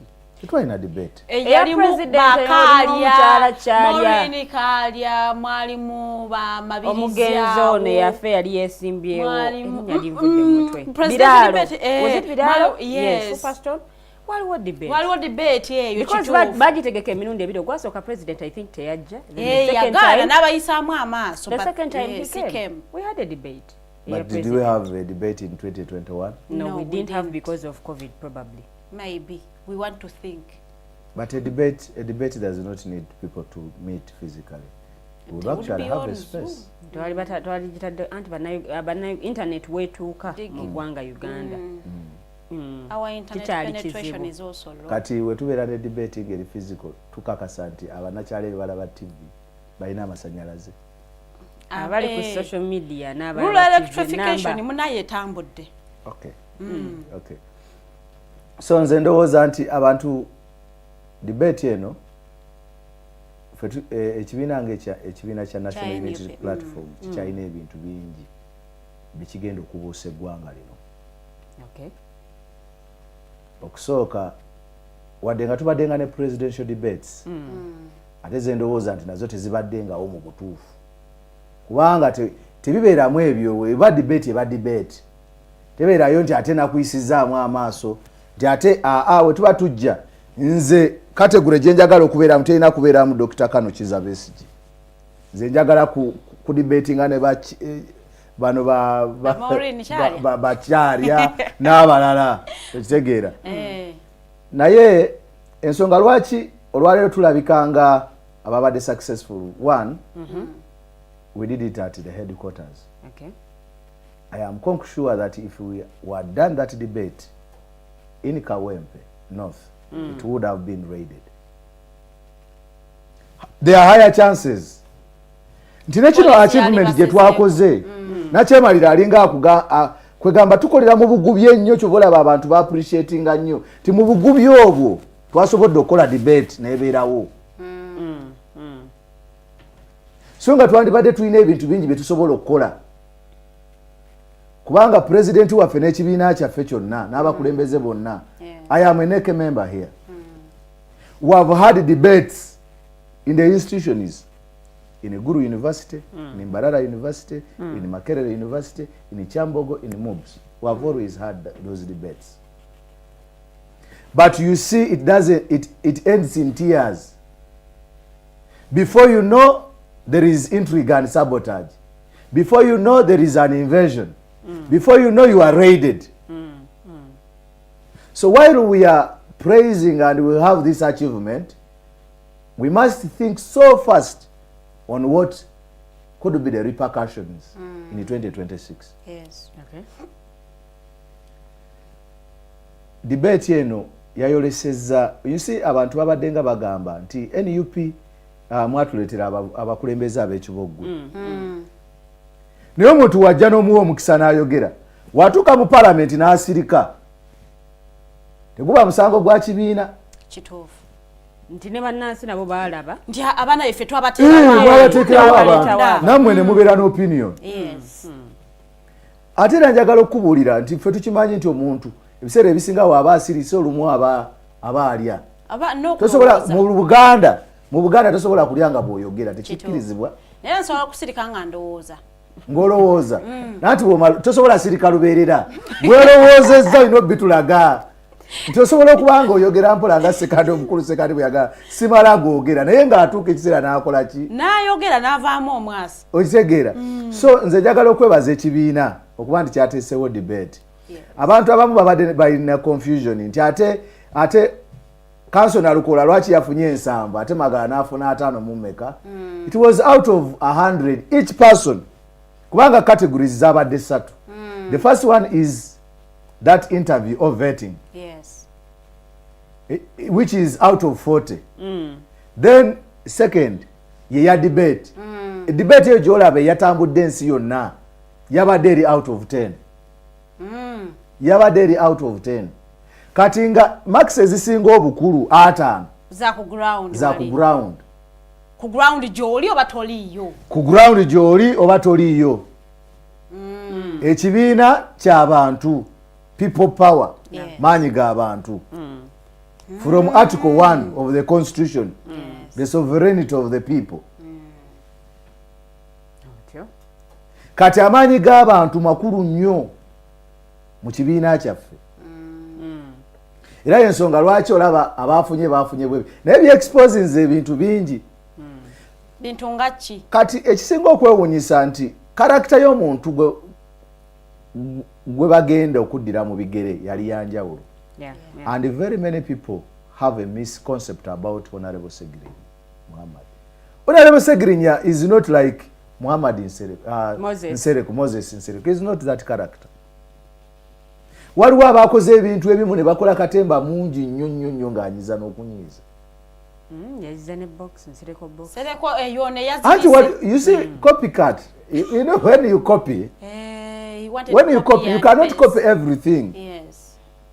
Sometimes you need to even okimanyi nti tumanyi okukopa but you copy and edit.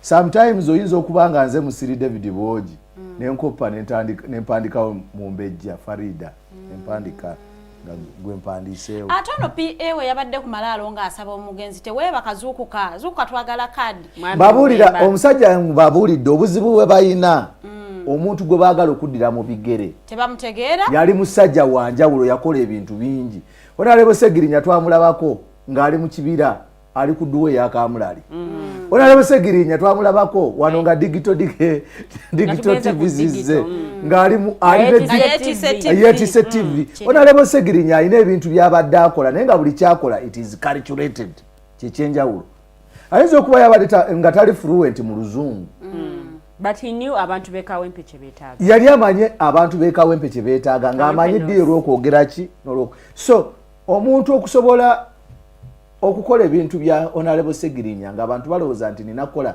bintu bya Honorable Segirinya n'oba muyambiwe omusajja akoze omulimu mulungi nnyo Luswa naye waliwo you cannot be Segirinya you can't it is like fattening a bull on its marketing day nti ennume ebadde ekoze naye mugenda gitunda nkya n'ogamba katugiwe ebiwatta katugiwe ebisagazi egenda otuuka mu katale nga yonna yonna eri bwete tekisoboka sometimes you need to be honest you need to be honest and people need a real person mu bintu byonna byonna Honorable Segirinya yali real nze najjanjaba Honorable Segirinya okuva n'ensambya bwe nagenda e Kenya nga tulwanyisa Ruto nasulanga mu ddwaliro mu Aga Khan owa Honorable Segirinya ku makya ne Numba Street nafuna omukisa okubeerako naye ebbanga eryali limala okumutegeera Honorable Segirinya wabanga yali akwagala ng'akwagala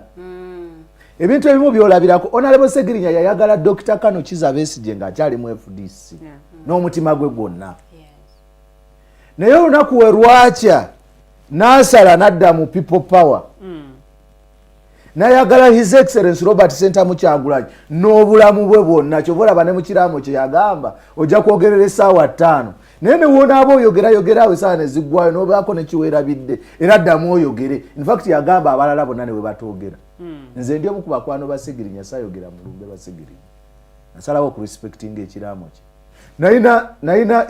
nalina avenues nyingi bwe nandiyogeredde ewuwe mu maka kubanga chances zaaliwo nandibadde obanakedde nenjogerera ku kitebe nandibadde nkedde Masaka nensulayo nenjogerera mu lumbe oba ekiro nenasalawo nenkima amazzi so Ssegirinya ono abantu tebamutegeera era njagala okubuulira nti omuntu yena yena agenda okuwangula akalulu kana aka 2025 Kawempe North nze njirabanga omuntu akutte omuguwa NUP nekwambaza omuguwa wetuge kubanga kyangu nnyo okuwangula akalulu kana aka by election not at 2026 there are high chances nti anawangula akalulu ako because buli kyogenda okukola bagenda kuba ekingira markingira kugumu iyite myezi mukaaga mu benchmarking ku myezi mukaaga gino bwenjogerako byonna ligaseeyo gye twogerako ya Honorable Muhammad Ssegirinya yagikolera mu myezi egi munaku 10 egisooka buli kimu kyaliwo ekiri in existence kubanga ye musajja wattu teyasobola kufunako na bulamu bulungi abadde mulwadde ebbanga lye lyonna kubanga bwe yawangula n'akwatibwa n'ayingira ekitalya yavaayo obulwadde bukoze eki bumukutte nga tanaba nakusweyaringa yini yatandikira mu kkomera oyo ye Honorable Ssegirinya naye ng'ebintu mu mbeera yeeyo yonna yali okulayira yajja mulwadde yajja bamukwatire n'omukwatire bwe yamala okulayira n'addayo mu ggwanga erya Kenya kituufu kubanga nkubuulidde obulwadde bwatandikira kitalya mu kkomera ate kyamukwasa okimanyi kubanja abasibe no ebijambiyaisi zireeta abantu tebagoberera bulamu bwa Ssegirinya Ssegirinya emberebeze eva ku kubanja abasibe abaana ababuuzibwawo abaana abawambibwa abantu abattibwa abasibe abali ekitalya abasibe abali ekigo abasibe abali eruzira Ssegirinya be yali abanja Ssegirinya n'akwatibwa Ssegirinya emberebeze awo yava kitali nze omu kubaggulawo ekkomera ly'ekitalya mu covid manyi kitalya kyategeeza ayawukana n'eruzira nze nkubuulidde manyi kitalya kyategeeza amakomera agasinga gonna ngamanyi era manyi ti lino lisobola kukola kino olaba bakuteese wano bakuwalira kino olaba bakuteese wekiri wano wengenze kwa kati nze ebbanga lyenkwatiddwa ndowooza ndi mu mpiso nga 7 mpiso zitya awo nga bakukwata ne bwe twali mu nga tuwanira eddembe ly'abakyala lye mbadde nkugamba wali awo ku gundi ku headquarters waliwo omusawo w'ekiiso tabana musawo wabeerawo omusajja ng'alina akasawo kaawo ku mugongo olukukwata bw'ati ng'akubirawo empiso awo mukukwata awo bagikubira eku making unconscious simanyi bwe bakukebera mu ddwaliro ng'ovudde mu kkomera bakugamba oli okay tebasobola biraba gotolooza lwaki bo bwe balwala baddukira naye nga tuddeyo ku tiketi ya NUP yabadde well deserving omukulu gwe bagiwadde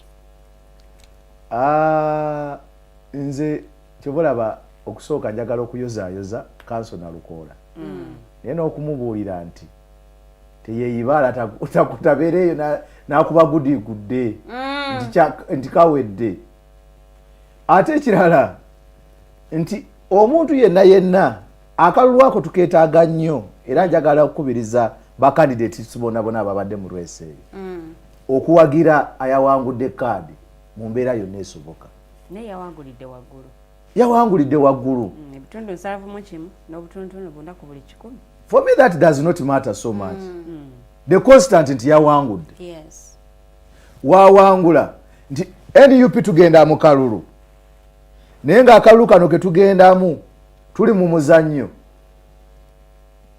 katugeze Arsenal ezannya ne Man U nze ndi wa Arsenal nga tuzannya ne bukaceere obwa Man U naye nga omupiira guli mu dakiika ya 8 twagala goolo nti akalulu kano is a litmus paper mwena munoonya goal for 2026 by-election zino by-election yaleta His Excellency Robert Sentamu Kyagulanyi by-election yali Arua yatukolera kyamaanyi nnyo wadde yagwamu byonna ebyabeeramu whatever case whatever anyway it ends ebeera very significant in the next election. Katugenda mu kalulu nga twetaaga by all means okuwangula akalulu ako era njagala okusaba abantu b'ekawempe bannange temulya mu nsi yammwe lukwe kubanga okwo kujja kuba kulya mu nsi yaabwe lukwe. Can this be maintained ekyo kye baakoze? Can it be maintained okutuuka ku 2026 elections because kati kino kyabadde kya constituency emu naye kati kiri kijja kubeera kya ggwanga lyonna nga balina okulonda abakulembeze mu nnonda eyo gye balonzeemu? Ekisooka ng'ekibiina tulina enteekateeka. One, we are about to convene. I think by June we shall be convening the NEC meeting. After the NEC meeting, then we shall convene the delegates conference. From the delegates conference, we shall come out and declare our resolutions to the people of Uganda. Nti wetuva mu NEC meeting ne tuzzaako delegates conference. Of course, waliwo n'ebijja okukyukamu. Waliwo ebirungo ebirala bye tujja okujja eyo nga byanjawulo temubirabangako. Era expect so many surprises from National Unity Platform. Naye ate ng'ebyo byonna byonna bigenda mu maaso nze nga yali mu process eya 2021 nti twagenda even in internal democracy nga waliwo someone who is poking every time mwina kyemukola naye ng'abalingiza ng'obadde okimanyi nti ekama okyawo. We used to have 4 road blocks to reach our headquarters ng'olina okuyita ku road block ekitone nnyo 2 woba ovudde side eno nga ku Acacia Mall awo ku mafuta okuyingira ku mafuta waliwo awo red block woba okkirira bwoti nga ku banka waliwo Opportunity Bank nawo nga waliwo red block ogenda otuuka ku kitebe ng'abali awo bajjaasi police eno muba mugenda mu vetting ng'eno amasasi gaaka ne tear gas. So we are not going for a dinner party.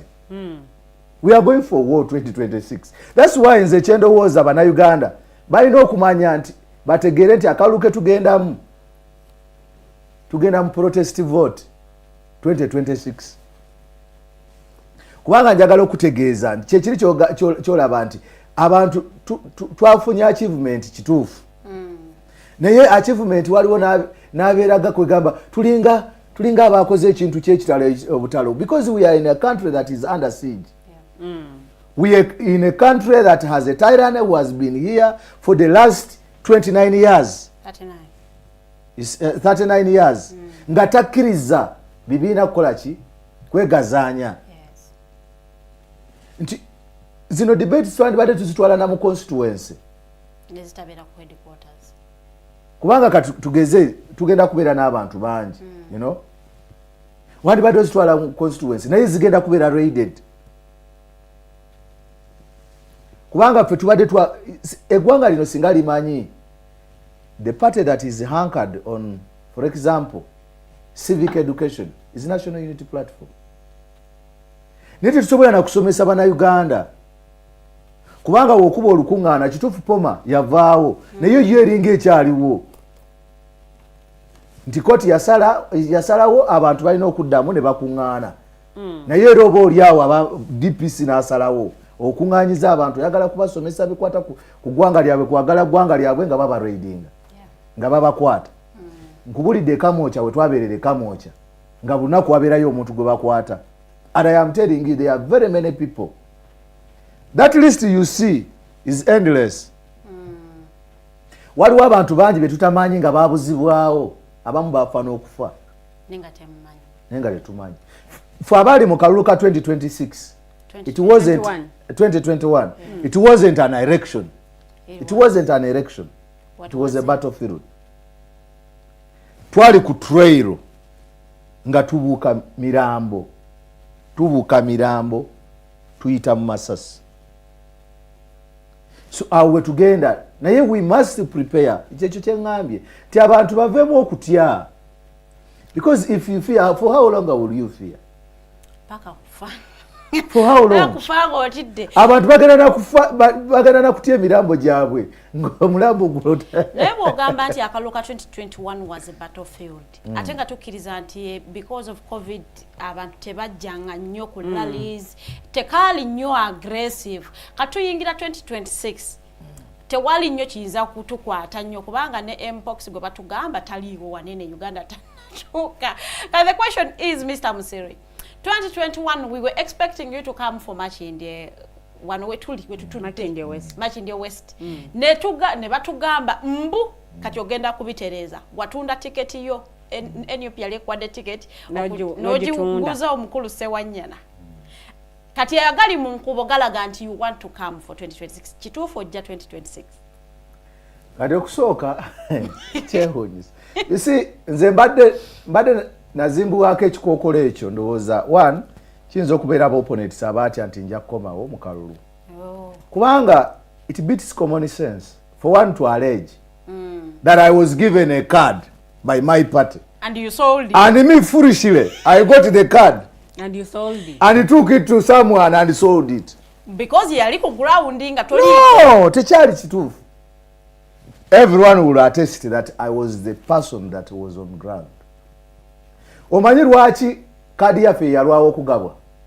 Nsimanyizo. Nti baagaba eza Machinde East Banyeko ne babawa. Naye nga eyaffe wano neerwawo. Lwaki eyamwe yalwawo? Kubanga waliwo embiranye y'amaanyi. Nga waliwo omuvubuka ate eri ankute eŋŋwaŋŋuli gwe bayita Musiri David Bwogi. Nga waliwo ne incumbent ayali omunafu. Nja kubulira lwaki yali munafu. Naye bwe tuba nga tuli mu process enze nali nnyo mu kalulu k'abavubuka. Nga bwe tugenda mu kalulu omanyi akalulu k'abavubuka ke kasooka ke kajjako akawuuwo k'akalulu. Era nze nabeera nnyo mu kalulu ne nfuuka number 1 wanted. Amanyi abenaaremu kana akalulu k'abavubuka kabeera ka it is a college vote. Bakwata abaana ne babatwala ekazi ne mbatolosaayo. Ne bakwata abaana ne babasitindika mu hotelo ne batolosaayo. Ne batandika okunjigga. Kati tuba tugenda nga tugenda mu re-evaluation. There was evaluation and re-evaluation. Yes. Kati tuba tugenda mu re-evaluation. Ngenda twali mu kalulu kaliko komanda Kawagga. Kati olwaleero yakulira akakiiko ka Kunga mu Machinde East. Twali awo ku St. Paul's ensambya. Nengwa mu basajja. Kyendowooza ekisooka gavumenti yali enjigga olw'akalulu akabavubuka. Kubanga gavumenti eno yalinga eyagala yo NRM yewangula akalulu buli wamu eyagala se ng'abantu tebamanyi nakumanyi. Omanyi twalinga mu FDC ne DP nga tumanyi nti n'akalulu k'abavubuka kakola ki kabaayo sometimes kubanga bahidinga. Naye omulundi guno twafuna abantu bagulizaako ne tumanya nti akalulu kano twakamanya nno nga kali in 2 weeks time etandika okupreparinga abavubuka. Kati nze bankwata ne banteeka mu kkomera. Bankwata ne banteeka mu kkomera abannange ne bagenda mu re-evaluation mu vetting saasobola kugenda. In fact abagoberera nze banta lunaku lwaddako. Ne ngenda okugenda in fact nze lwe baalangira lwe banvetinga. Era ne ngenda ekamooca ne tuvaayo ne bannange nga tusanyuse kubanga nali nkola mirimu gya kibiina. Nali mu kalulu k'abavubuka. Twavaayo tujubilatinga nga tumanyi kayengenze ne banvetinga kiwedde. Tuba tudda mu kkubo in fact twali tugenze kulaba bannaffe baali bakutaawo ku kooti. Olupapula ne lufuluma, lupapula lwe lwafuluma nga Alan gwe bawadde ki? Kaadi. Abantu kye ba misinterpretinga is my concession. Okukkiriza nti kale weba ekibiina gwe kirabye, it's okay. My concession one ekisooka nti nagenda mu kibiina nga ngenze kukola petition. Wentuka mu kibiina okukola petition abakulu ne mbasanga abakulu ne boogera nange. Kubanga kya buntu omuntu okunyiga kya buntu. Buli muntu anyiga buli muntu kyovola abantu wewetaba amazina g'enkima. Oba oyagala oba toyagala emikira girina okukoonako. Kyovola abantu babeera disgruntled in very many avenues. But how you resolve your disgruntlement is very important. One as an element wadde abantu bamanyi nti ndi musajja teri atama naye nze mpuliriza. Ndi very humble by the way in my normal time. Atempa respect. One nti ffe twali tutandise ekibiina from Firebase to People Power to NUP nali muzadde. ndi omu ku bantu abakkiriza wadde ndi foot soldier abantu abalala okujja era bannaffe twabaaniriza mu mutima mulungi because a party does not grow by manufacturing its supporters. The party cannot manufacture robots to support them.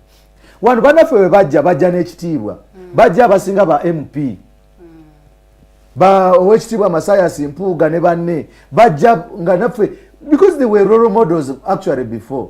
Wadde nga twali tubamanyi nti entambula zaabwe abamu tezaali nnungi because nze nali omu ku bajja Dr. Kano Kiza Besigye mu TDA nga abamu ku bakulu betumanyi nga bamuliddemu olukwe baleesa amama mbabazi nti kati yakola ki yaliwo naye twakkiriza somo omutima ogwo omulungi ogw'okukkiriza okukuza ekibiina nenzikiriza abakulu ne baŋŋamba nti omusajja asabyeyo ekisanja eki yeegayiridde n'afukamira ne wansi jukira nze nali siriiwo ndi mu kkomera nkomyewo simanyi I don't know what transpired nga ne bagamba nti yeevulungudde mu ttaka byonna byonna yali asobola obikola nti omukulu asabyeyo ekisanja eki kimu gwoddako 2026 negamba we mba nze nzirako ate kiki omanyi abantu balabanga emyaka egiri ewala ennyo 5 years era nze neewuunya bano abavubuka be bagamba nti basobola kuwagira munaabwe yayiseemu nga the person that is going to become member of parliament is only going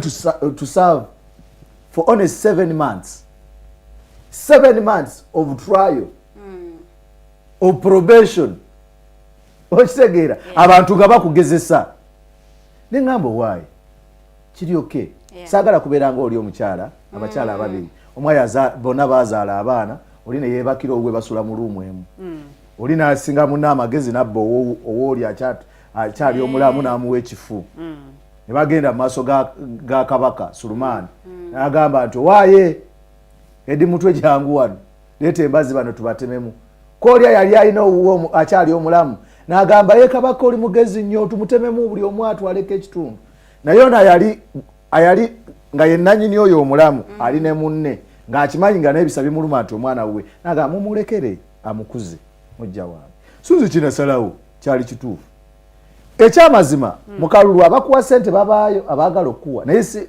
si Alan Sewanyana kubanga ayinza n'okuba tavaako kwoli singa yali asobola oddikuuma andi lwakuba nti nkugambye singa yali asobola oddikuuma kubanga waliwo abajjanga ewaka baafuna mukulu wange gwe bayita Kalibala Kenneth emirundi eje era nga mbagoba nja kumwatula omu ku bo yali ntege bisawo by'essente ng'abireeta era olumu namubuuza oyagala kugulungula kooti nkuguzaaki ove mu kalulu era Honorable Sewanyana kati Ntege yali akola on behalf of who yagamba tibamugambye nti wojjamu oyo biwedde ne bakujjamu so gwe tewali ako sente ya tiketi nze abammanyi kine bwe nali emakerere there were very big offers ng'ate ziva bano ababamanyulirako obwo obusawosawo bwe baleeta nze basalimusale baali bamba nga ziva eri wennyini nkugambye on call lwaki tova ku poliisi eyo ey'okwongeza abayizi ssente lwaki togivaako a billion is here we shall give you back your scholarship and actually this time go and study from abroad and go be treated from abroad kubanga baali bamenya omukono offer yali nsava ne omusajja ebigambo bye namuddamu yatya n'okutya to the extent that batandika n'okuridinga waka kubanga nze there is no amount of money that would buy the life of my father that had died in the struggle you know ng'ovudde ne ku ekyo I do not have a price tag on myself nti nze ndi wa ssente bwe ziti the price tag I have is to do what is right at whatever cost even if it leads to death kubanga omusajja yayogera omusajja omugezigezi kirumira yagamba ti bw'oyogera ofa ne bw'osirika ofa kati lwakiri yogera oba ofa bakola ki bakutte so oyo yenze oli lwedde ogenda mu debate singa enaabanga naye eteereddwawo bw'ompulira ano nga njogera olowooza ndi mutono mu debate nze abadde akubiriza debate eza universities kati sofa muli bameka abaakasonga wane eno Makindye West nga muva mu NUP simanyi abamu simanyi oba bali serious era omuwulira ng'agamba ayagala kino enkya n'omuwulira nti ayagala kino waliwo ne betuwulira ng'agenda atambula agamba abaana bananywa obuugi simanye abaana bananywa obuugi so embeera nzibu nnyo ey'akalulu tugenda embeera nzibu nnyo abantu balina omululu balina omulugube tebamanyi kyakukola naye as an activist and a revolutionarist and a nationalist I am very focused just like I wanted to be member of parliament to represent this constituency in 2021 I am coming back to in 2026. Ate ffe tuzze kubawa buweereza. Abadde wabadde tabuwa. Kyanjawulo. Buweereza kigwe bw'omanyi bw'abadde. Kuba baali bamusibako. Ate bamusiba kisanja kyonna. Banga lyonna abadde mu kkomera omusajja naye yafaayo mu lwadde. Banga ki? Mbisagirinya lyamalayo. Kati gw'obadde olowooza nti nze banga lyonna mbadde ndiruddawa.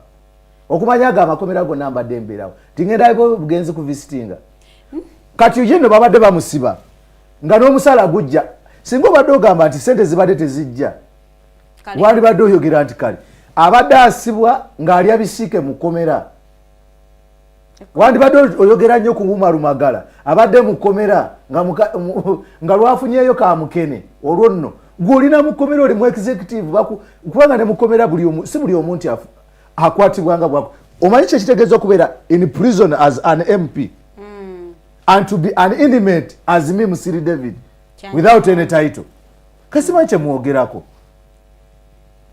simanyi na kyemwogerako kubanga njagala okubuulira buli oli buli kyomu kyabadde afuna kyonna abadde akifuna n'okukirawo ate nga ffe abaasigala kati wandibadde osaasira nze nti okuva we nateeka omuliro ku bwaka bwa parliament mu 2021 sijjangako tine we yagenda mukomera emirimu gye nenjikwata nze atafuna musaala tiimu eya Katwe United nembeera nga ngifacilitating mu busobozi obutono because for you to serve the constituents to serve the populace you don't need to be a member of parliament because the best avenue ekiraga nti oli w'amaanyi is to lobby that capacity can you lobby for your people osobola ofuni oyuguyugira kayinza n'okuba tayinza kuleetera bano baana basatu bana nti yabafunidde scholarship bagende basomere ebwe are you ready to abide ng'ekibiina bwe kinaba kisazeewo ekibuuzo ng'ekyo kibuuzizza mangu kubanga nze nakugambye nti kululi ati kati njagala omulabi wange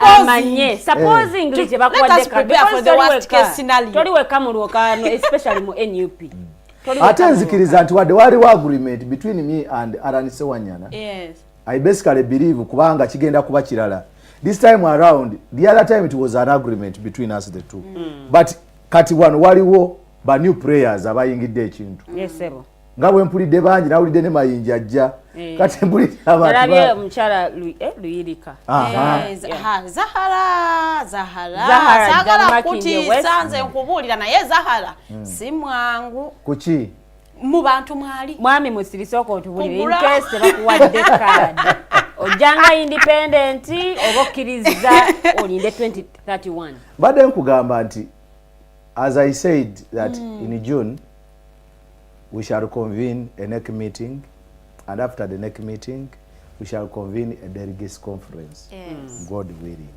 because one we must also put that at the back of our mind that we are not operating in a normal circumstance. Okay. We are operating in a very abnormal circumstance. So anything is possible. Anything is possible. Anything is what? Is very possible. Yes. Okay. But if things go the way we expect them to go, therefore we shall have a process.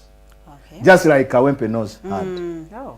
Naye okusinziira ku values zange zenyimirirako. Nze sobola kulya kibi, sisobola kulya mu kibiina lukwe. As much as ekibiina kiri ku mulamwa. Yes.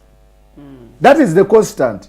Because parties change. Yeah. You never know olwalero ninza okuba NEC member ng'abalala bwe babadde ba NEC member mu DP era yaprochiwalinga sit in the bus.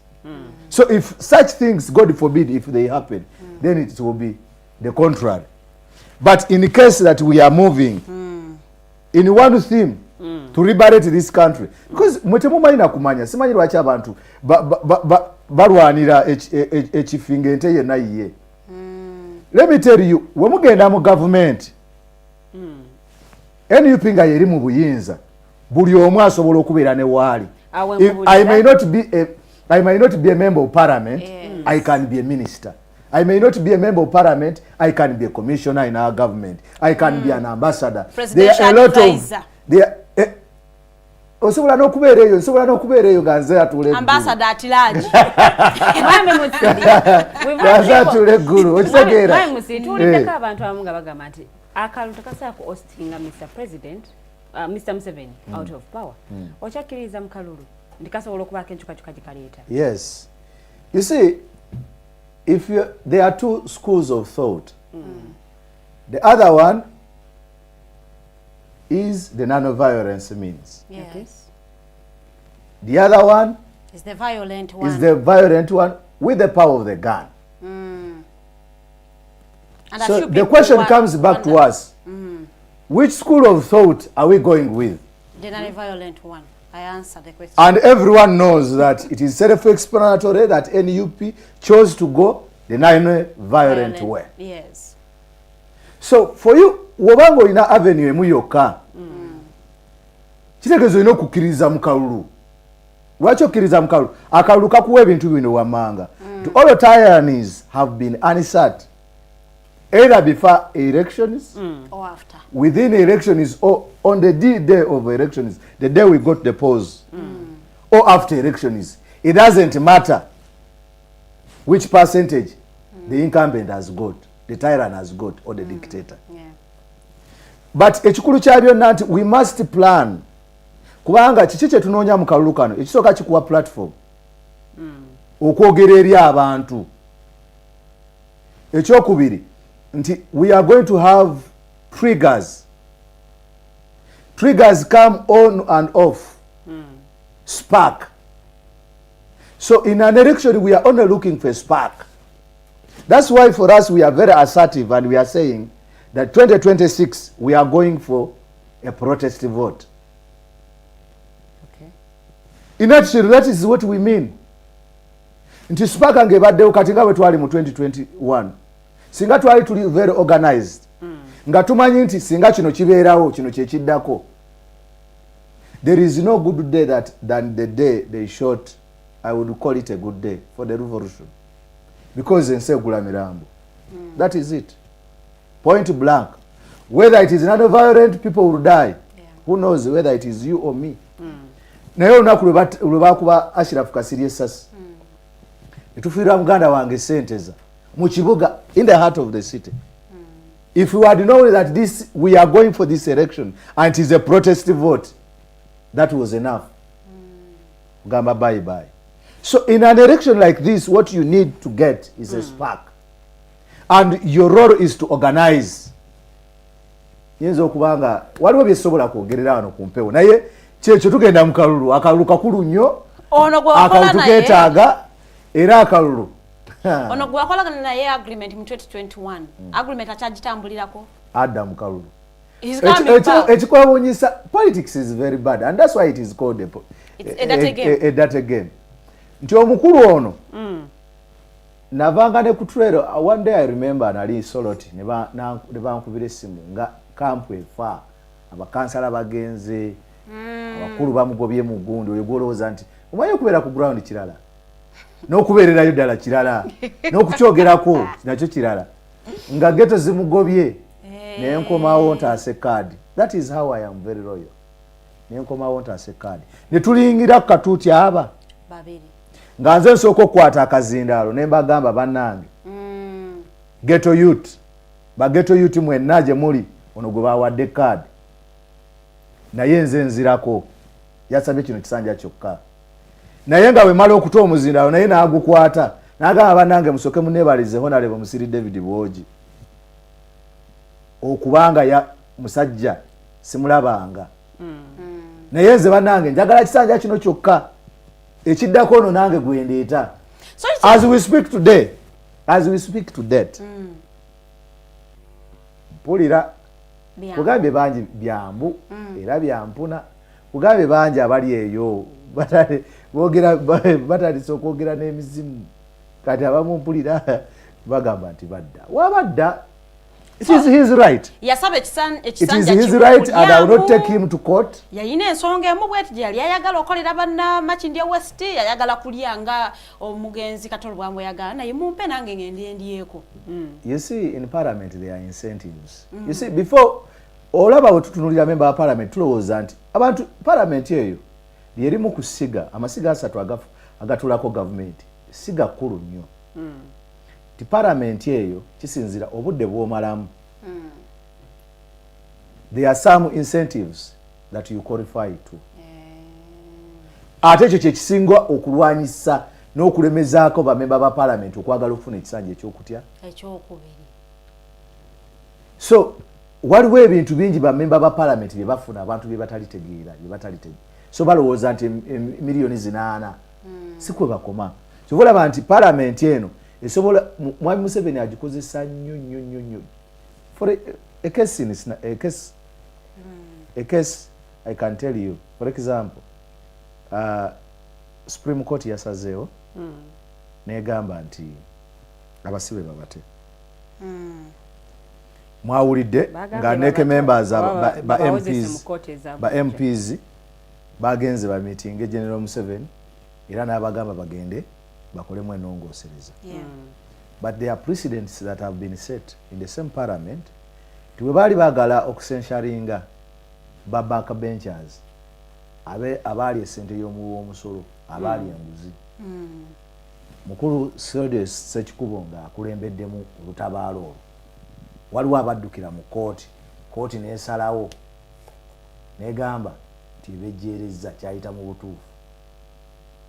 Bwe badda mu parliament oli we yali ayagala n'okyogerako n'aga tetusobola kudda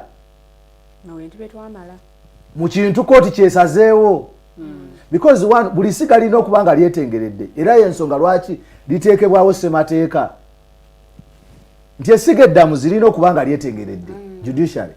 Essiga lya parliament lirina okuba nga lyetengeredde era mu kwetengerera lyako lirina n'omulimu, buli limu lirina omulimu naye lirina n'omulimu okucekinga executive. Buli limu lirina okucekinga naye kati olwaleero kyewuunyisa nti twafunye ba judge 7 aba high court nga they are appointed on acting capacity. I have never seen such. Kati omuntu judge agenda kukola atya nga ali appointed in acting capacity on probation.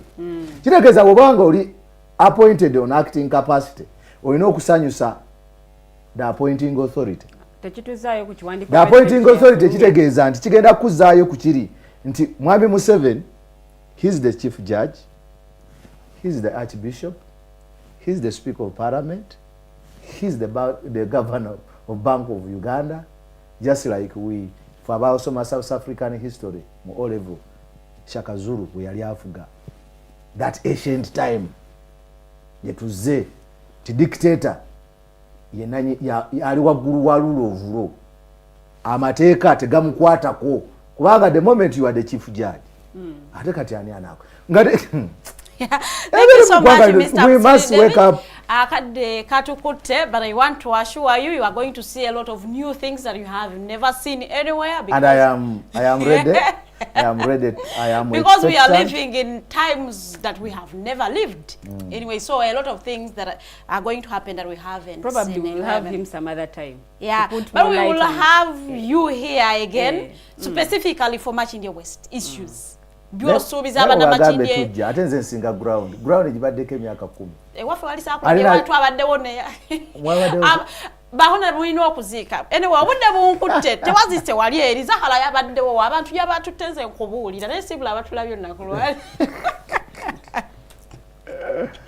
banange bwe n'abatulaba ku digital TV twebaza management eya digital TV Dig Talk.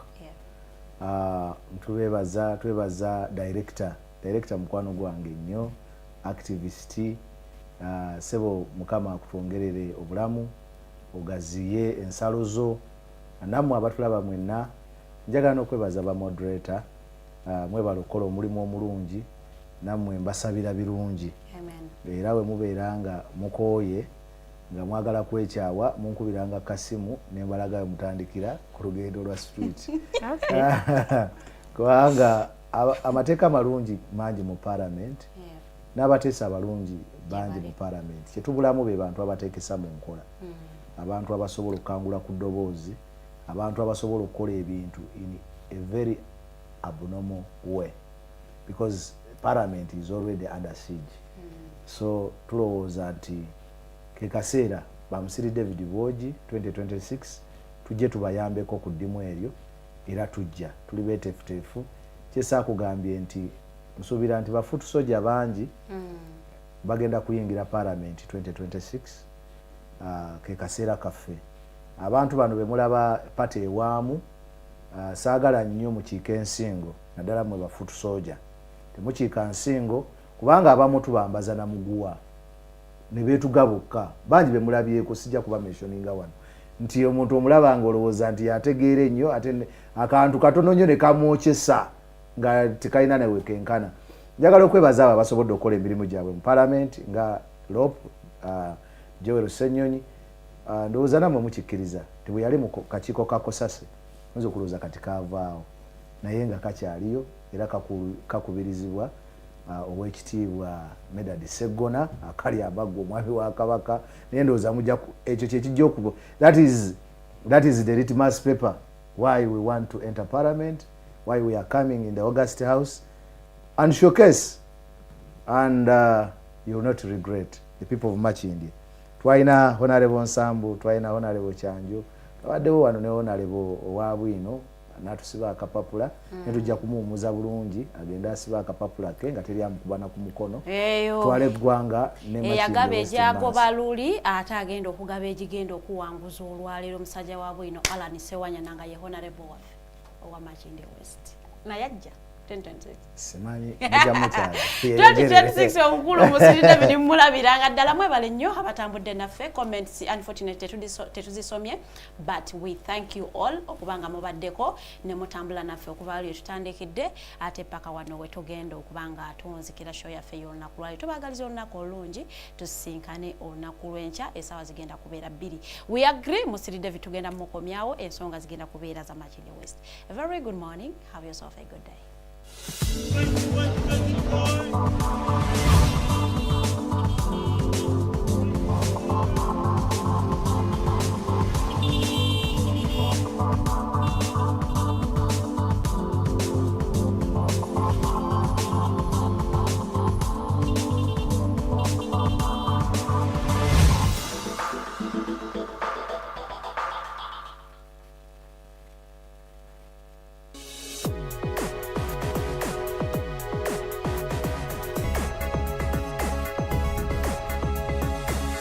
The Alternative Dig Talk.